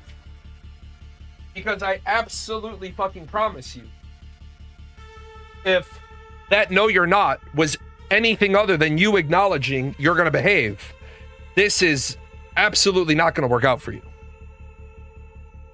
And my daughter, in her infinite wisdom, decided to tell me exactly what she thought of me. Does anybody want to take a wild fucking guess how that turned out for her? Because that is the problem with ultimatums with children. Ultimatums with children, if you say, if you do X, I will spank you, and they do X, you have negotiated yourself out of the ability to negotiate. I had to enforce the ultimatum. Because if you've read Ender's Game, if she wins this battle today, she wins all future victories. Yes, because I have staked my authority on an if-then statement. If you do X, I will do Y. And it works with bribes as well. We'll do it the other way. If you do X, I will do Y. They did X, you don't do Y. They now have all the power. They now have all the control. If you get straight A's, I'll get you a subscription to Netflix. They get all A's, you don't give them the subscription to Netflix. They will never, ever, ever believe you again. Your ability to negotiate with your child is now zero because they did X, you didn't do Y, they no longer trust you. That is more damaging than spanking your kids, by the way. Like, you can't board a space shuttle without authorization. Why? because there are a lot of people with there who guns can stop you. You can't enter a casino when you're 17. Why? Because you can get through the lazy-ass bouncer. Right. Also, you're not supposed to board a space shuttle without authorization.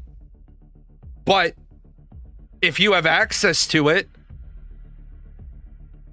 there's been people that have taken pictures in places they're not supposed to. How'd they get caught? Because they posted the fucking selfie? If they hadn't posted the selfie, they would have been fine. They created the evidence. But we've got to stop with this belief that the laws stop people from committing crimes. You're not allowed to, I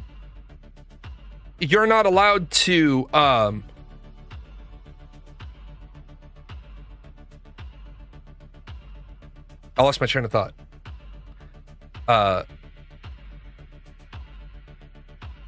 Never mind, it's gone. But we need to get out of this idea that laws stop people's behavior. Law stops honest people because they don't want the consequence. Oh, you're not supposed to smuggle drugs into this country. But I warned them not to close the Strait of Hormuz. They closed it. Now we'll see what happens. President Donald J. Trump. Okay, I like that one. Donald J. Trump is a great example of why you don't give ultimatums. I warned them not to close the Strait of Hormuz. They closed the Strait of Hormuz. Now they'll see what happens. We're going to give them $300 billion. Why? Because our inability to reopen the Strait of Hormuz crippled the world's economy. Iran is the greatest example of a parent-child dynamic not working out well for the parent. Donald Trump thinks he's the boss. Donald Trump needed to watch a little Tywin Lannister in Game of Thrones.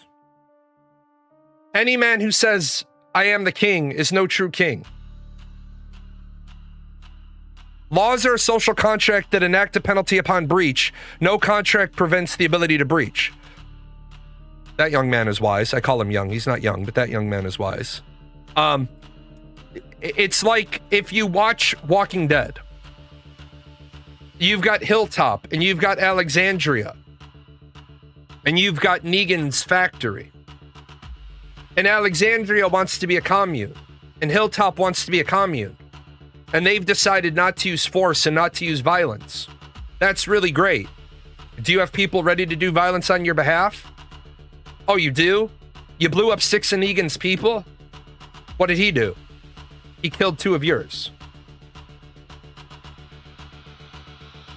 It doesn't, if you don't abide by the social contract,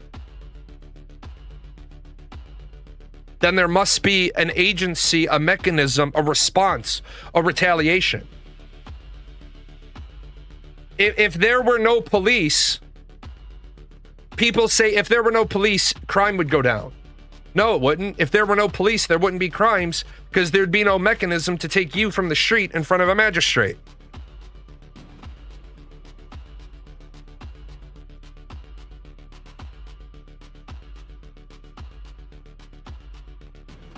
It's like in the movie King Arthur with Clive Owen. This land was given to me by the Pope of Rome. And now you're going to give it to the Saxons. The Pope will send an army.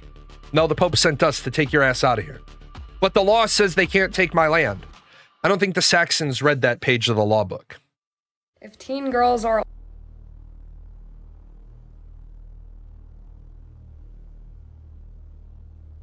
Parental rights are not a thing. Okay, I'm gonna play this one. I'll be right back. Parental rights are not a thing. People who champion for parental rights are the same kind of people who barge into their children's rooms if the door is locked because it is their house, they pay for the door, they pay for the room. These people do not care about children. They don't care about being able to care for their children. They simply care about having dominion over what they view as property. They don't view children as people. Yeah, respectfully, shut the fuck up. Because if parental rights were a made-up thing, then who would be responsible for feeding, clothing, sheltering, protecting, and making medical decisions for a child? What you fail to understand is rights and responsibilities in this case, they go hand in hand.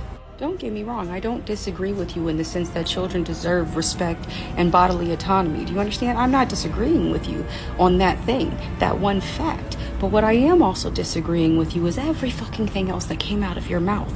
Because at the end of the day, when I decided to have children, push them from my own body, after making them inside of my body, I took on the legal responsibility and the legal rights to call myself their parent.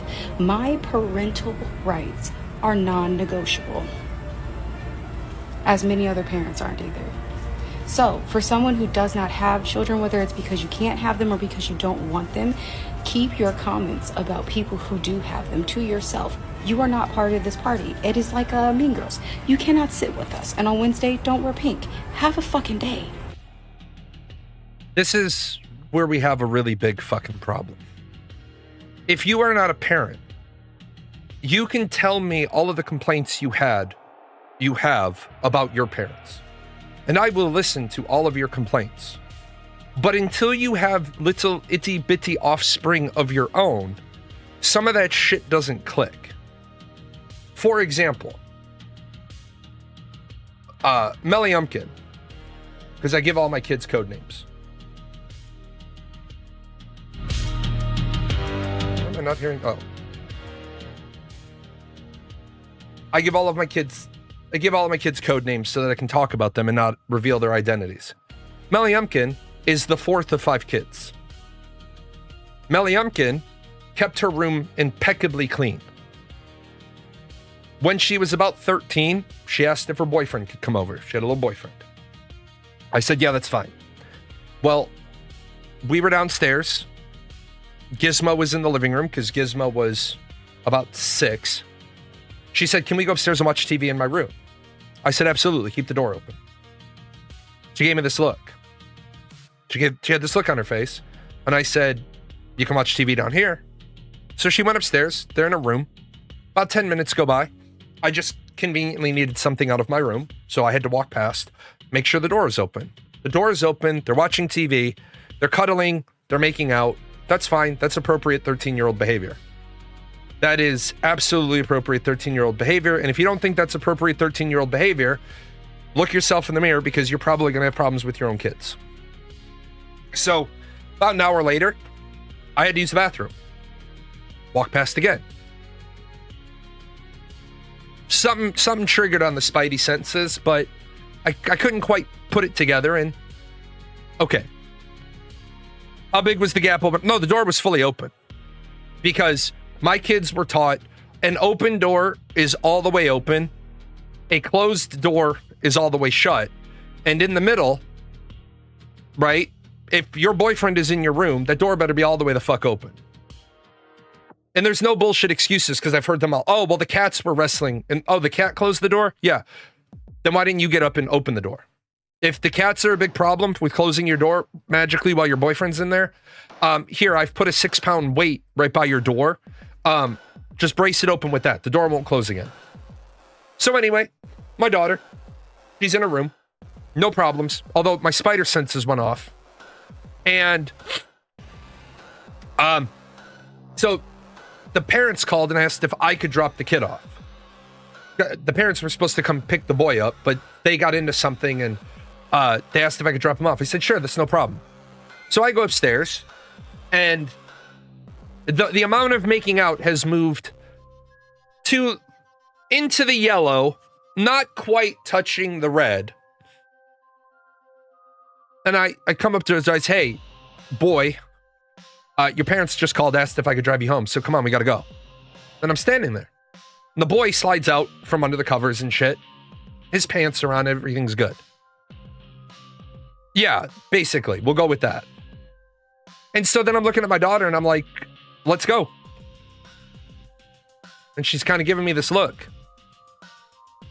I'm like, let's go. Get your ass up. I'll be down in a minute.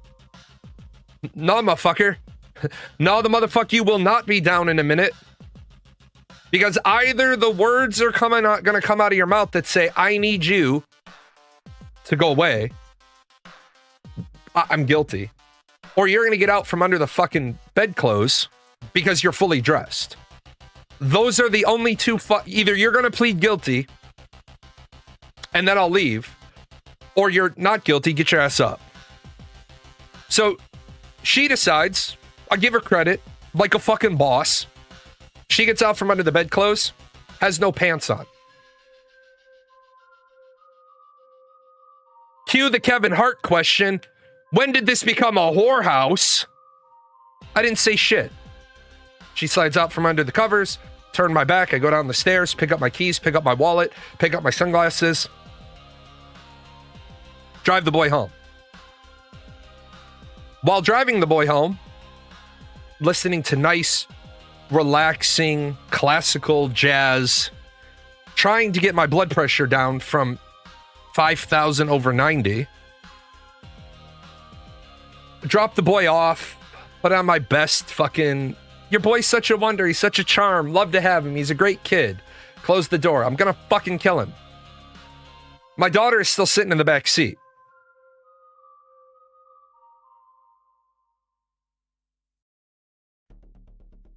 I just looked over my shoulder at my daughter who's sitting behind me. I say, are you getting up in the front seat? She says, nope. Probably a good plan then. As then, driving home, the classical jazz CD comes out and the Limp Bizkit CD goes in. Break stuff. I get home. My daughter tries to go up the stairs. I said, kitchen table. Go. And I sit at the kitchen table with my daughter. And I was like, okay, I'm going to need to understand what the fuck just happened. What the fuck just went on? My daughter dead ass looks me in the face and says, Dad, it's not that big of a deal.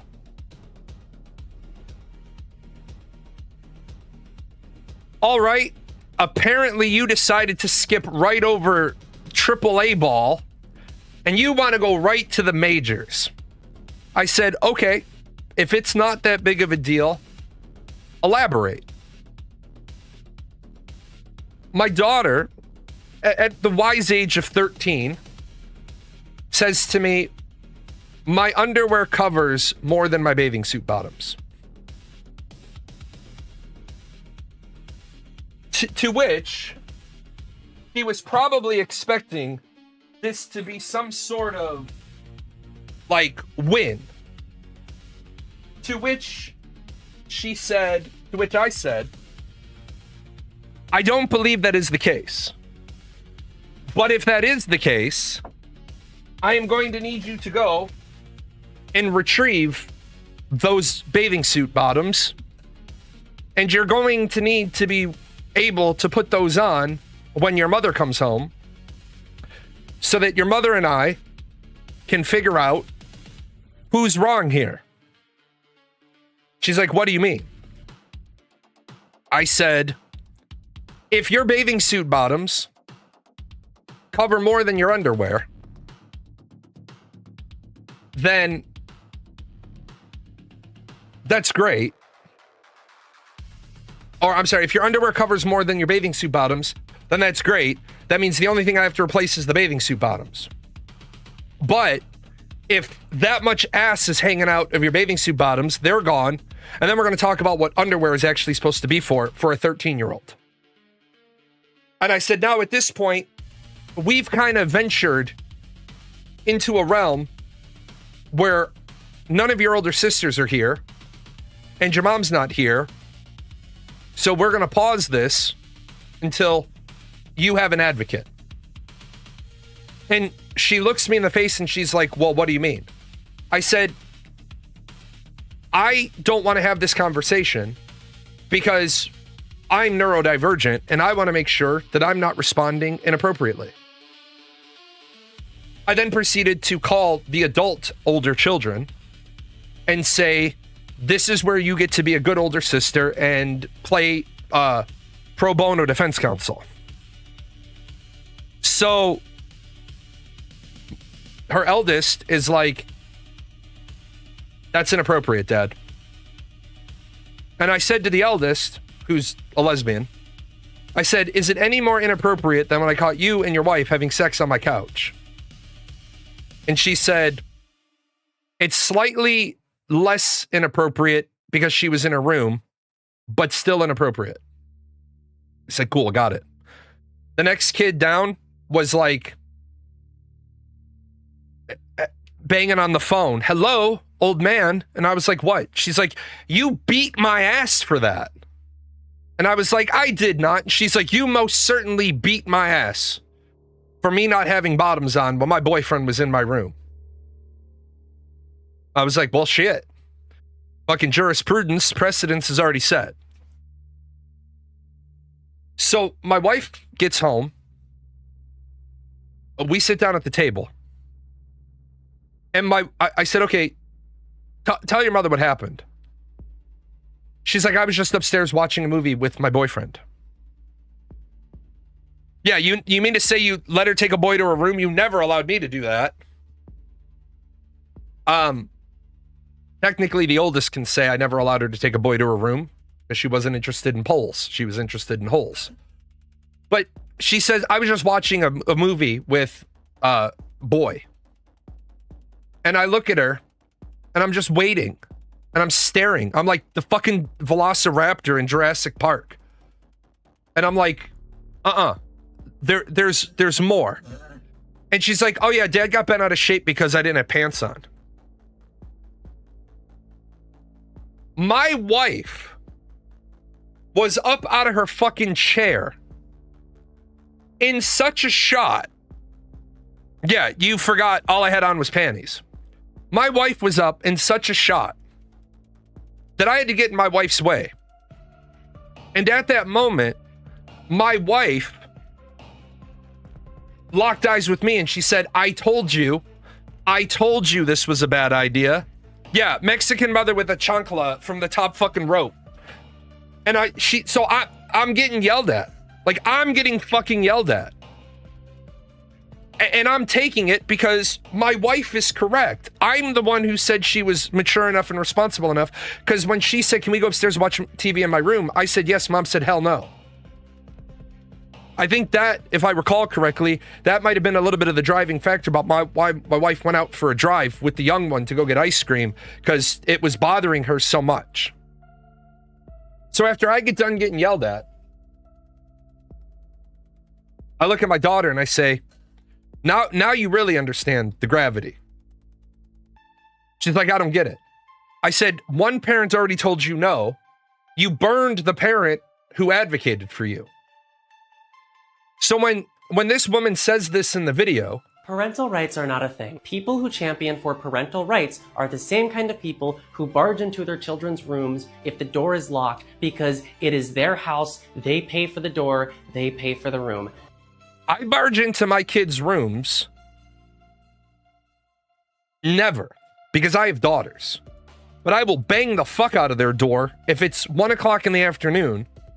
And I knock, and then I wait 1,000, 2 1,000, 3 1,000. Because if they hold on, I'm changing, I'll just jiggle the handle. It's like, if you're changing, the fucking door should be locked. Because I try to teach them what a privacy lock is. It's called being a parent. If you're not changing, I should be able to pop your door open this much and say, hey, it's dinner time. But I don't.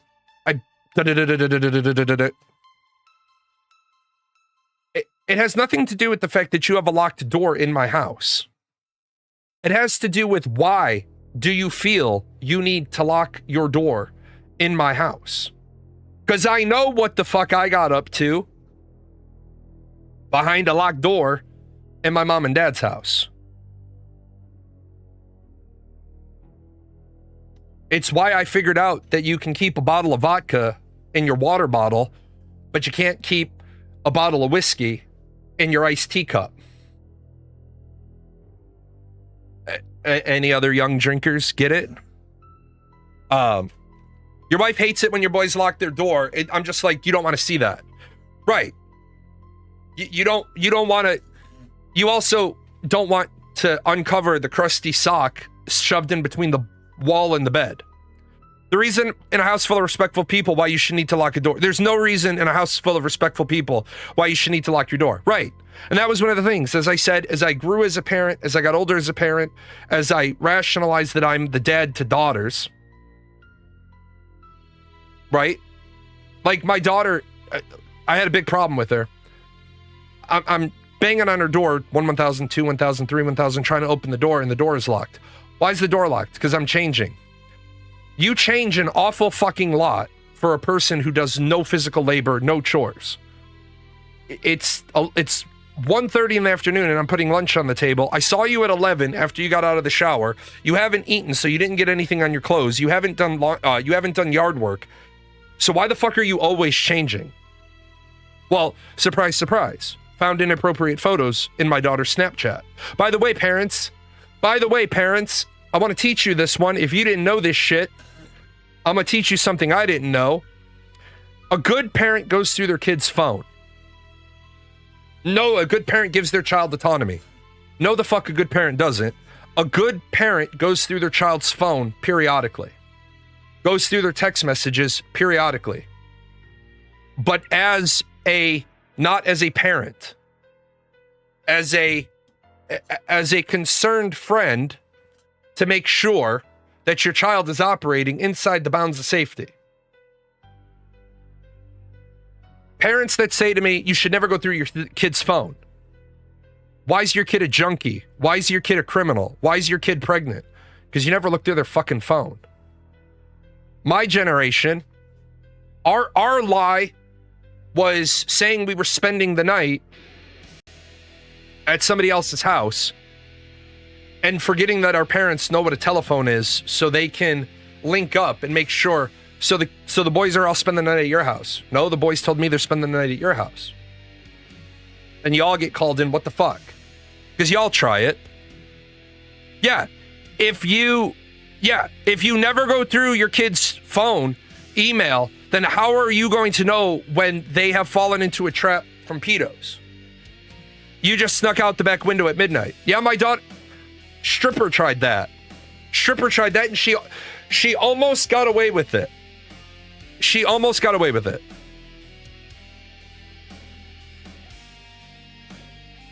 Her and her best friend walked through the morning dew on the grass, up the back patio, into the house. If they had been smart enough to walk around the grass and just open the door and step on the ledge, I wouldn't have seen their footprints. I fully explained to all my kids that all internet traffic is logged and I have an AI running to alert me to suspected things. Lo and behold, we don't get random viruses or other crap. Same with phones. Yeah. And this is where I'll talk about my kids so you can understand what's appropriate to talk to about your kids. I'm on the computer one night. And the internet is running. The internet keeps hiccuping. This is before I got the gig service. The internet keeps lagging. And I go upstairs and I don't open anybody's door because it's the middle of the night. It's 2:00 in the morning and everybody's asleep. I don't hear any TVs on. I'm thinking, did somebody fall asleep watching Hulu or Netflix or something? So I don't want to be downloading I don't want to be using bandwidth to download if I'm trying to do something.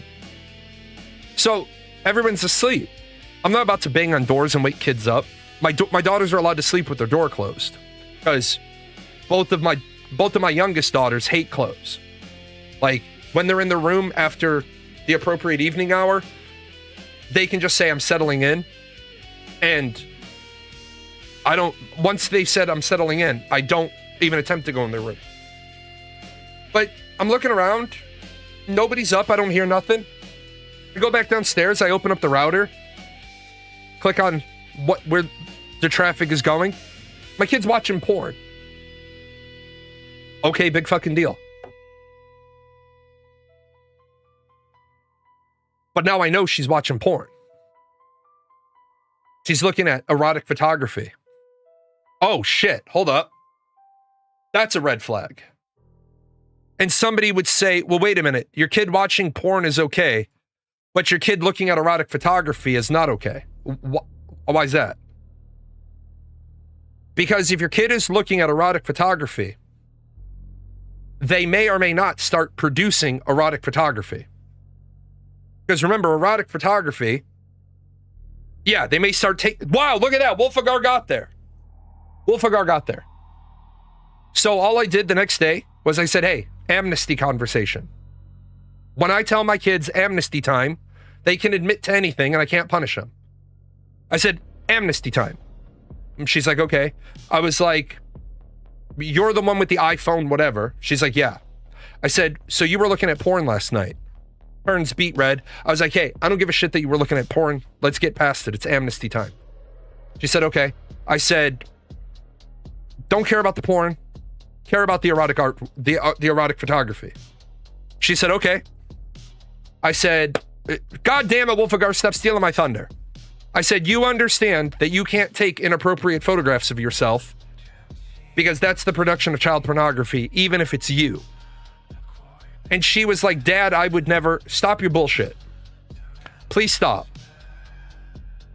I said, I'm not accusing you of anything, so set the bullshit down. I'm not asking you if you're making it. I'm asking you if you understand the ramifications and implications of making it. She's like, well, that's stupid because it's my body. It's my choice. I said, good. Now I'm getting to the fucking... I'm up to my elbows in the transmission now. Now I found the rattle. Look, I don't disagree with you. It's your body. It's your choice. I don't disagree. I'm telling you what the law says. And this was a really great moment because later on, when my daughter was independently living, I said, hey, you have a car now, but you're not 18 yet. So you have to realize you can't drive between these hours. She's like, Dad, that's so restrictive. Dad isn't restricting these hours. The fucking Secretary of State of Illinois sets the hours a 17-year-old can drive. I don't give a fuck what hours you drive. If I didn't think you should be driving, I wouldn't give you the fucking car. I'm letting you know what the law says. Now, back to the parent thing. If your kids have Snapchat, even if it's a bikini picture, okay, little weird question, but I'll take it because it's an important question.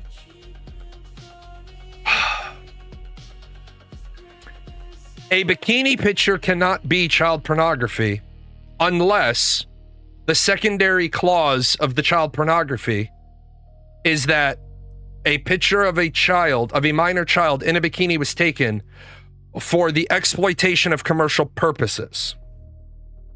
So you can have a child completely covered, all up in bits and everything covered, but you can still be charged with child pornography if the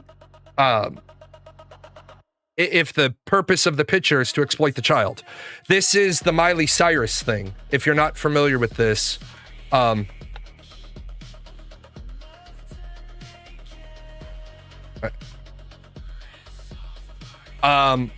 when Miley Cyrus was 17, I think 15, Miley Cyrus took this photo at 15. And this opened up a lot of discussion about the exploitation law. She is completely covered. But this is Annie Leibovitz. I don't remember the outcome of this particular one, but Annie Leibovitz was investigated. I don't know if she was charged because this was published in Vanity Fair, which is for commercial purpose. Yeah, that's what sparked the Hannah. It might have been what sparked the Hannah Montana controversy. I actually think Miley's nudes off of her phone is what sparked the controversy. She had photos in the shower that she had sent her boyfriend and all that shit.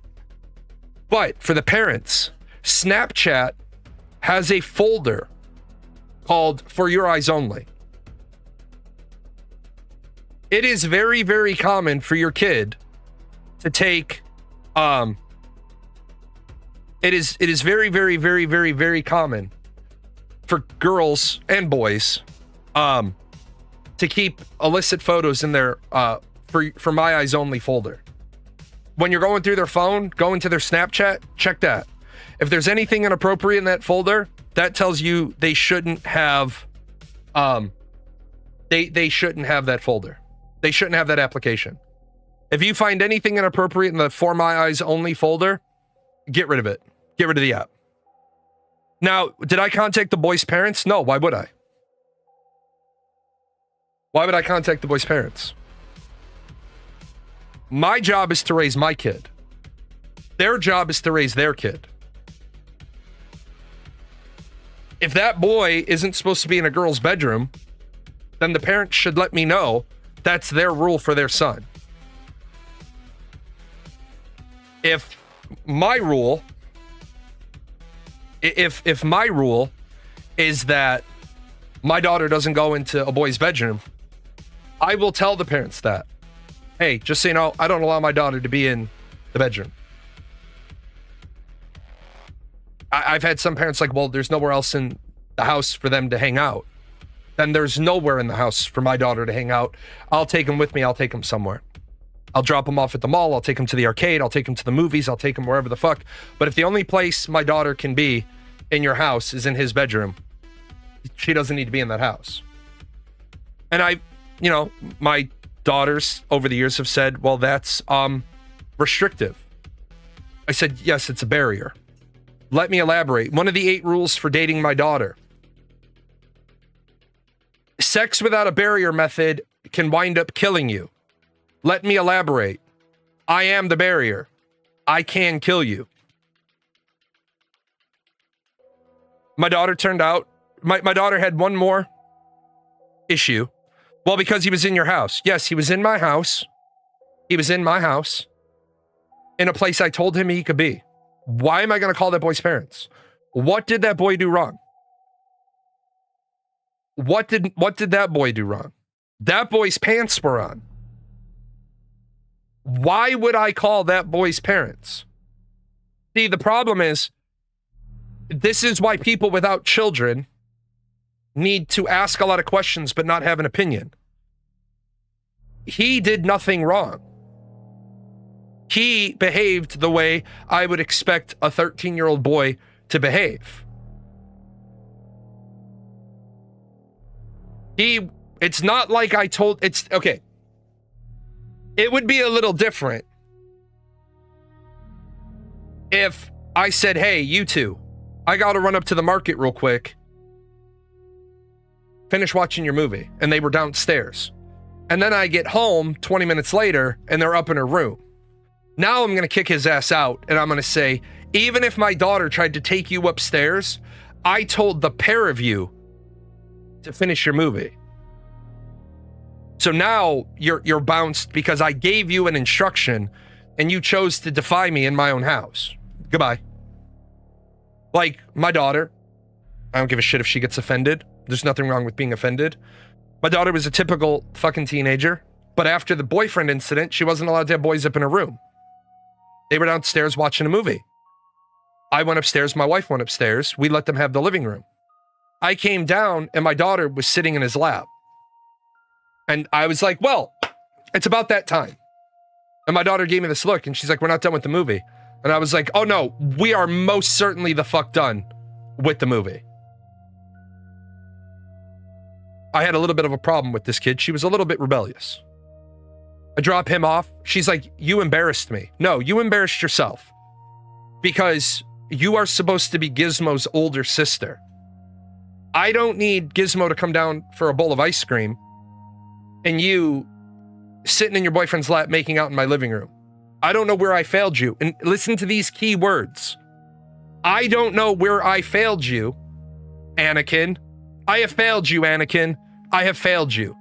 But you're not 18 yet, so I have plenty of time to correct my failures. When somebody says this shit... Parental rights are not a thing. People who champion for... Parental rights are a thing, but so is parental responsibility. You have a duty, a sacred vow, a sacred obligation as a parent to get your kid and raise them to be a good, upstanding person.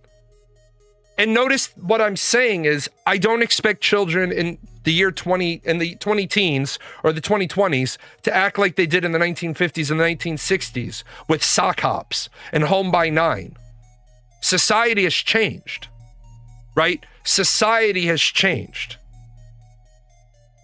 But it's your fucking job to help them navigate the treacherous tides. But this idea that parental rights are not a thing, parental rights are absolutely a thing. Now, what do I think about the law?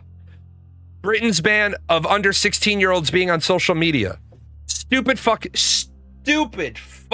law. Stupid fucking law. Because it takes approximately 6 seconds to enable a VPN on your phone and then be able to access social media. It's a stupid idea. As a parent, I don't need you to parent my kids for me. As a parent, I need the government to give me the tools to help me parent my kid.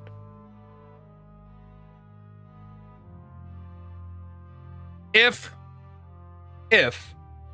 as a parent, I don't have the ability to restrict applications on my child's phone, that's what I need the government for. I need the government to give me the tool that helps me restrict what my kid accesses. But I don't need the government to raise my kid for me. If I wanted the government to raise my kid, I would have put my kid in an orphanage.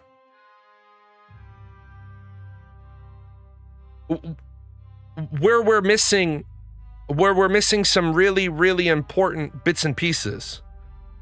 Yeah, they want to ban under 16 from social media, but they can't seem to keep the 10 to 12-year-olds out of rape gangs. Maybe priority reassessment. Yeah. I think and I said this on Wednesday, I struggled through a little bit more of that rape gang crisis report, and I can't. I can't. I cannot. I cannot.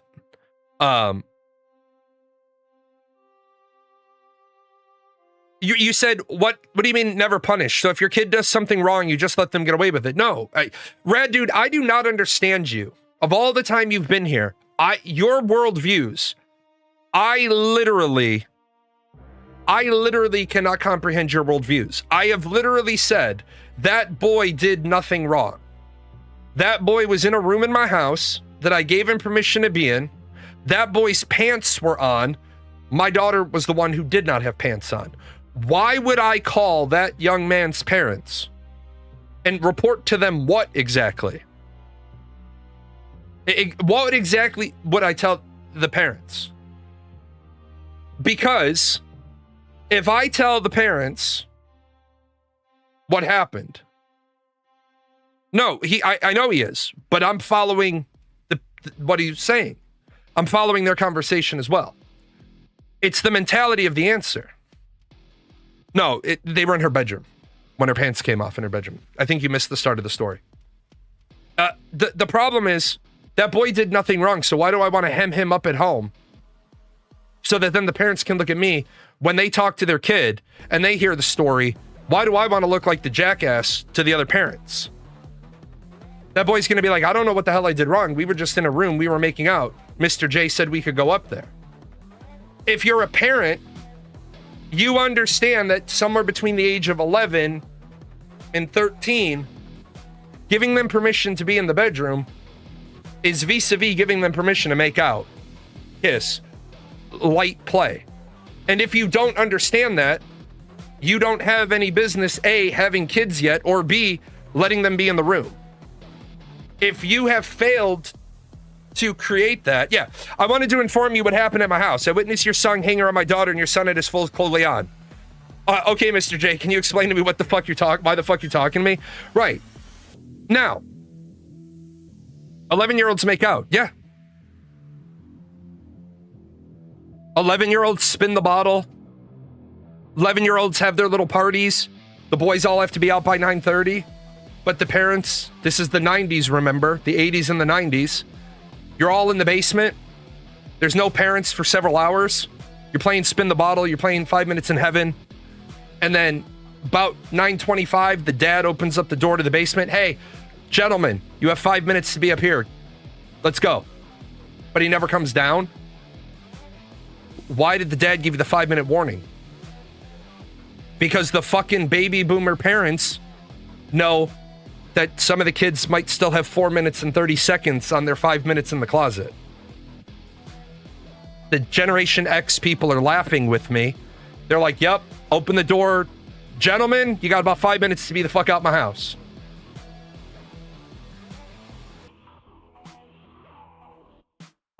That is society. Why do kids have sex at school under the bleachers?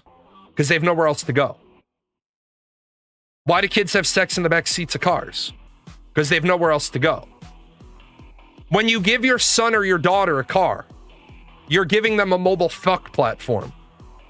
And if you're going to be a parent and say to me, no, I'm not, then you shouldn't be giving your kid a car because you don't understand what you're giving them. A car creates a car. You might be guilty of the car. See, Quantum Traveler, I appreciate an honest person. 11-year-olds make out by 14 girls having sex. It's a little later for boys, though. It is a little bit later for boys. It is a little bit later for boys, which I'm not justifying this. I'm not justifying it. Biochemically, I understand why an 11-year-old girl is making out with a 15-year-old boy. Biochemically, I understand it. Because all of her same age boy peers still think girls have cooties at 11 years old and they haven't pitched their first tent yet. I'm not saying it's okay. I'm saying I understand why it's happening. Understanding why something happens is not an endorsement that it is okay. Many freshman boys in high school are only now just starting to become interested in girls, but the freshman girl gets asked to the prom by the senior boy. I am really a fan of some high schools turning around and saying freshmen may not attend prom. Freshman girls, but they don't say girls because then they'd hit the... Freshmen may not attend senior prom. Freshmen may only attend junior prom. Freshmen may only attend the sophomore spring dance or just the school spring dance.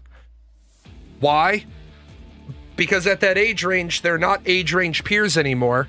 They're developmental range peers, and girls enter puberty before boys do. How is a consequence not a punishment? A consequence is a punishment, but to receive the consequence or the punishment, you keep missing the fact you have to have done something wrong. You have to have done something wrong. If the boy did nothing wrong, why am I calling his parents? I could see if your argument was because of the failure of your parenting, you should call the parents to let them know your failure of parenting. And I would agree with you. If the boy wasn't a good kid, I probably would have called the parents and let them know about my failure. If they're at the dance, they have a higher chance of being under adult supervision rather than barred and going out on their own. I agree with you, Nex, but here's the problem. The prom usually ends at 10:30, 10:30, 10:45. Curfew is usually midnight or 1. And you don't necessarily... It's really hard to track where your kid is. I dated... my sophomore year, I dated a police detective's daughter.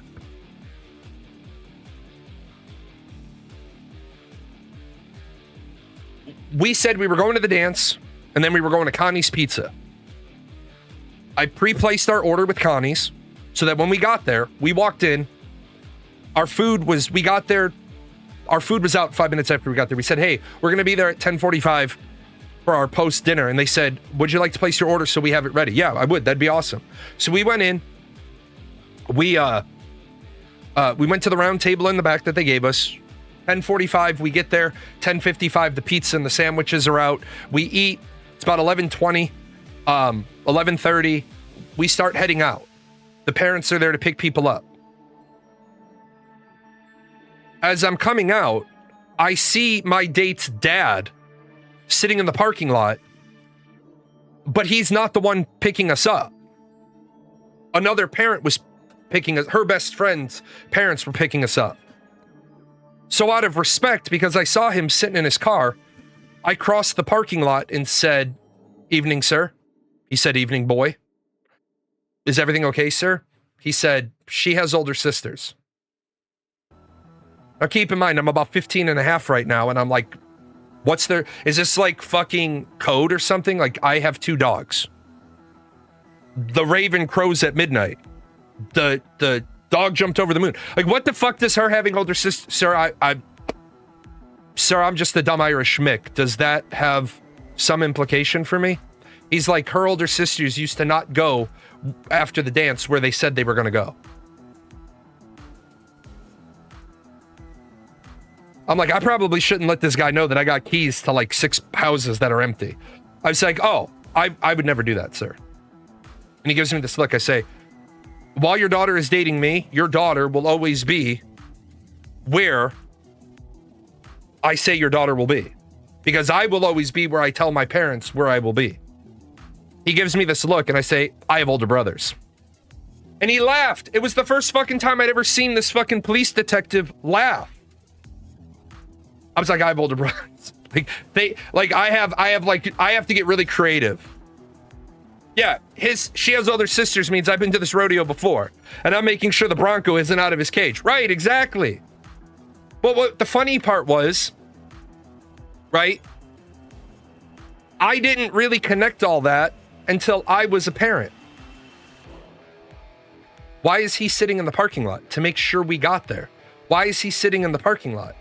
To make sure we don't get dropped off 5 minutes before the pickup and we were somewhere else. That's called being a good parent.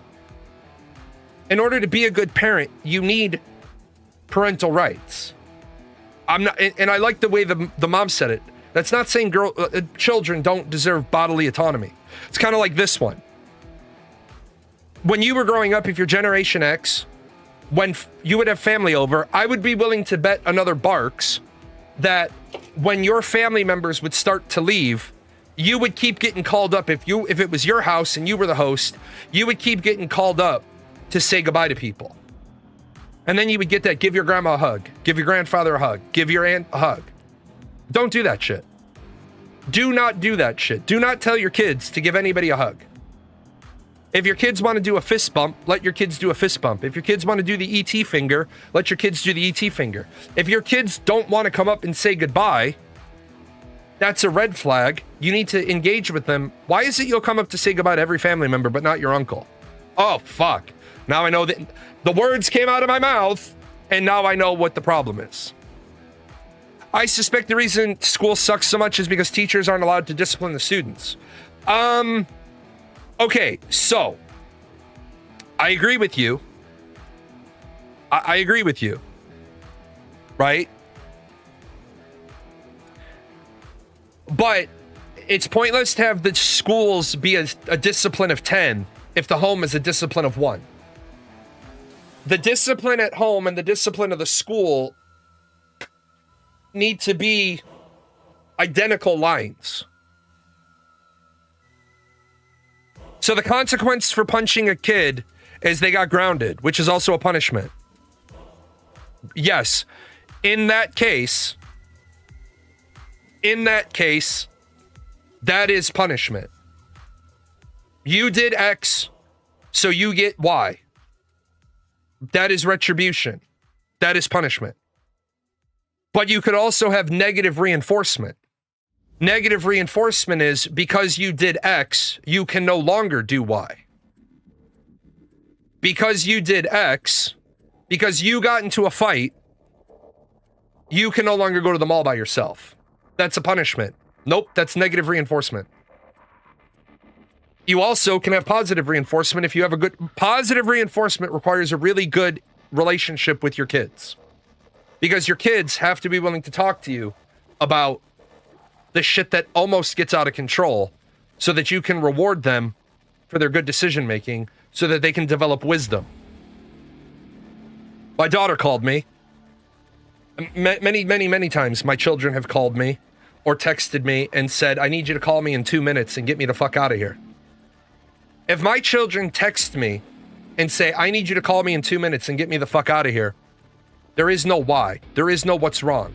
There's, I'm already in the car and I'm already on the way, and in 2 minutes I'm going to call you so that you get the social, do not pass or do not go to jail card, get out of jail free card, so that you can be like, when I call, it'll be, and I don't ever know what the appropriate thing to do is, so I just always start in my typical, what the fuck is wrong with you? And my kids know that's coming because I'm calling them because they asked me to. 2 minutes later, what the fuck is wrong with you? What do you mean? Why the fuck am I having to come pick you up? I don't know. Why are you coming to come pick me up? I'm coming to pick you up because there's a whole lot of shit that I should have been aware of that you didn't make me aware of before you went to this fucking party.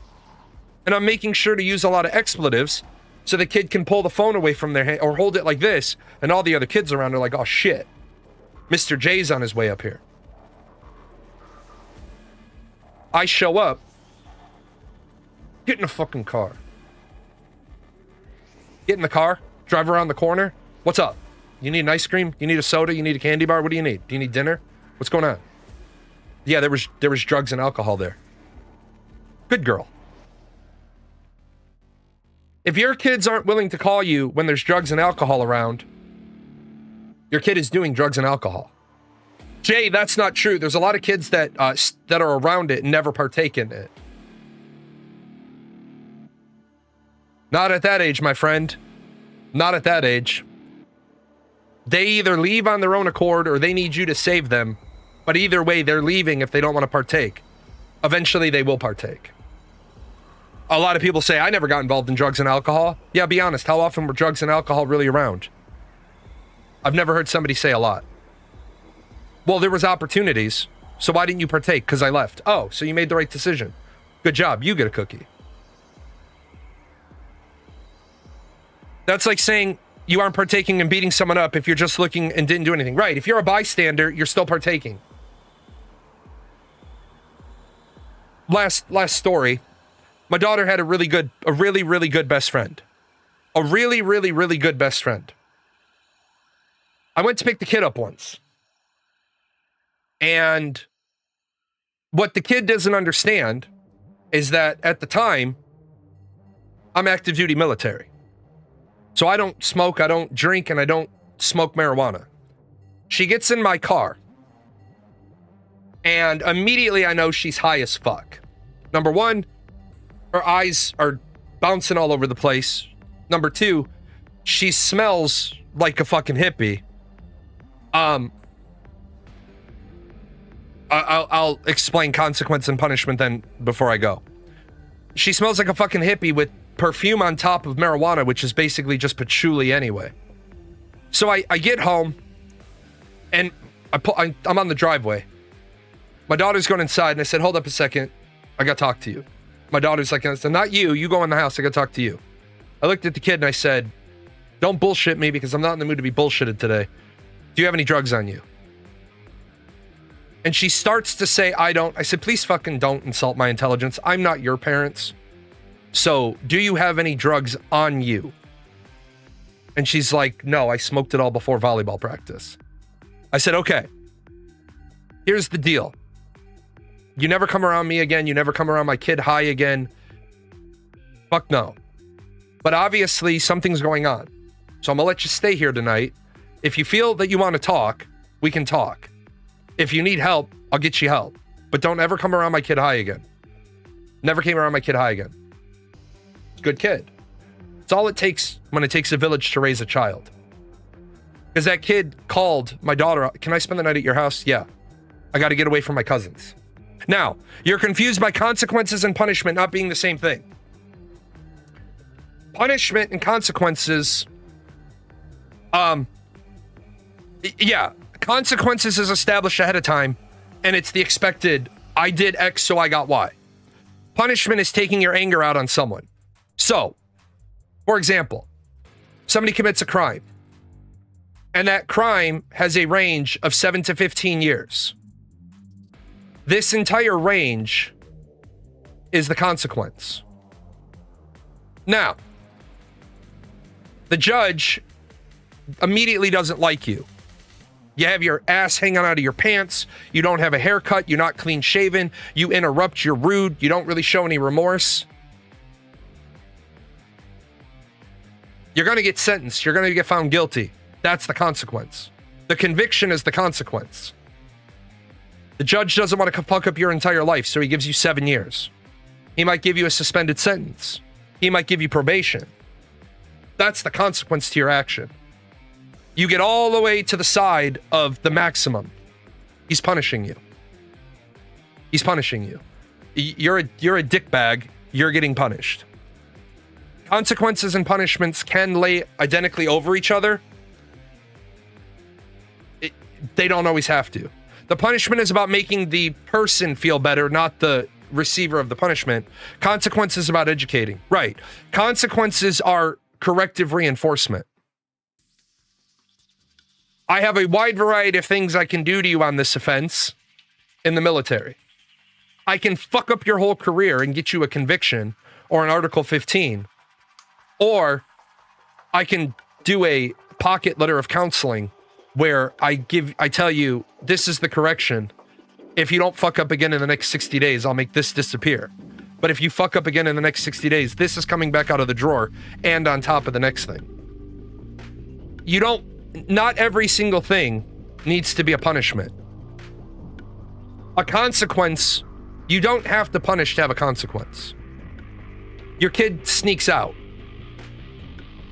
So, your kid sneaks out, so you make yourself a cup of coffee, and you're sitting in your kid's room. And you're sitting, then you hear your kid sneaking back in. I guarantee you, your kid sneaking back into their room and finding you is going to be a much better teachable moment. How can a consequence be ahead of time if you don't know that something is going to happen? Because you have rules, like I've said good parents should have.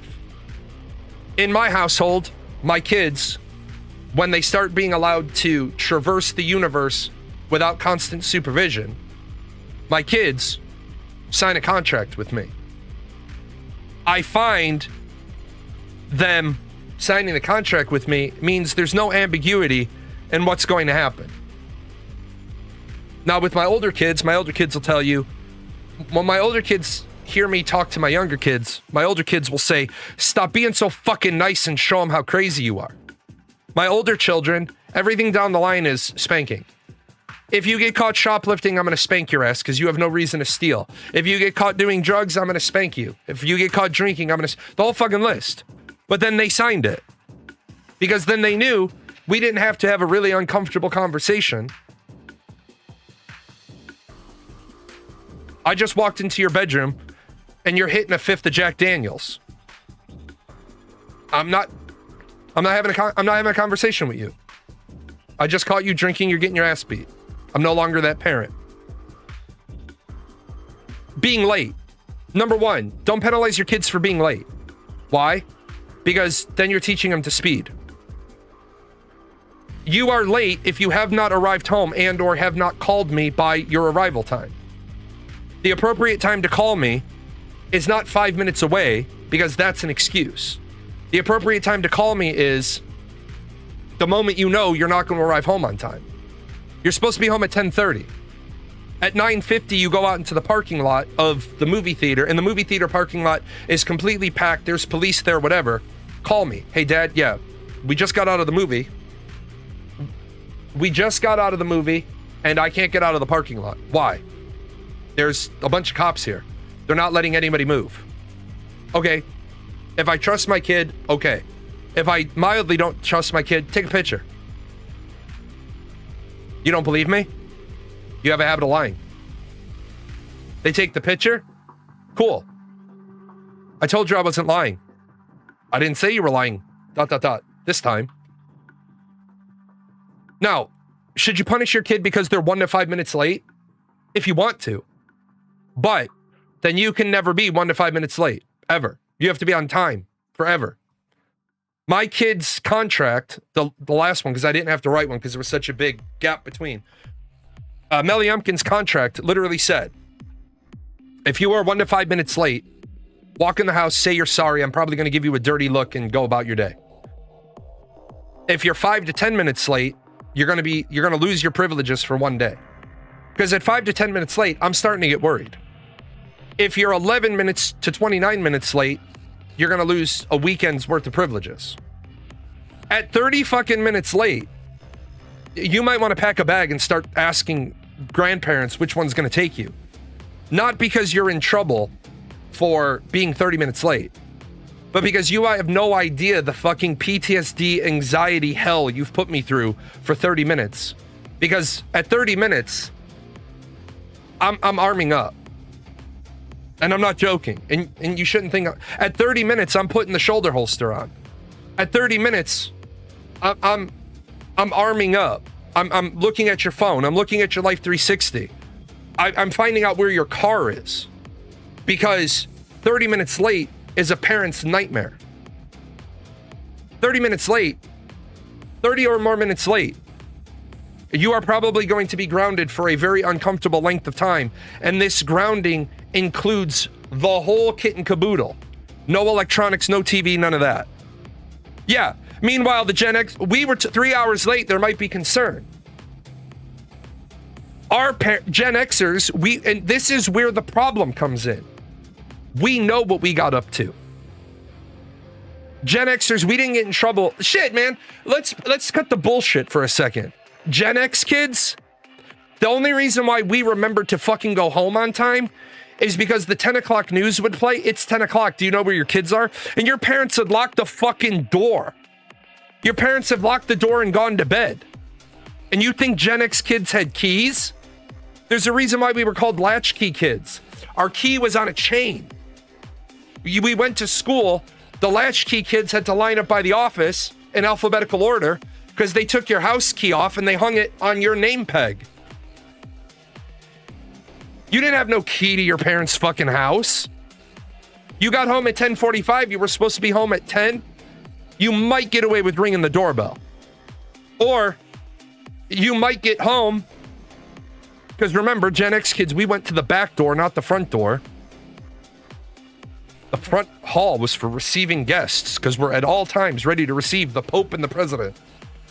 You go around to the back door and you already knew what the fucking answer was. If there's a pillow and a blanket outside, out back, don't ring that fucking door. Don't you dare. Don't you dare ring that fucking doorbell. If they've put a pillow and a blanket out for you, it's a nice summer night, that's where the fuck you're expected to sleep. If you're lucky, there might be a glass of water. Or the fucking hose spigot has been pulled around for you.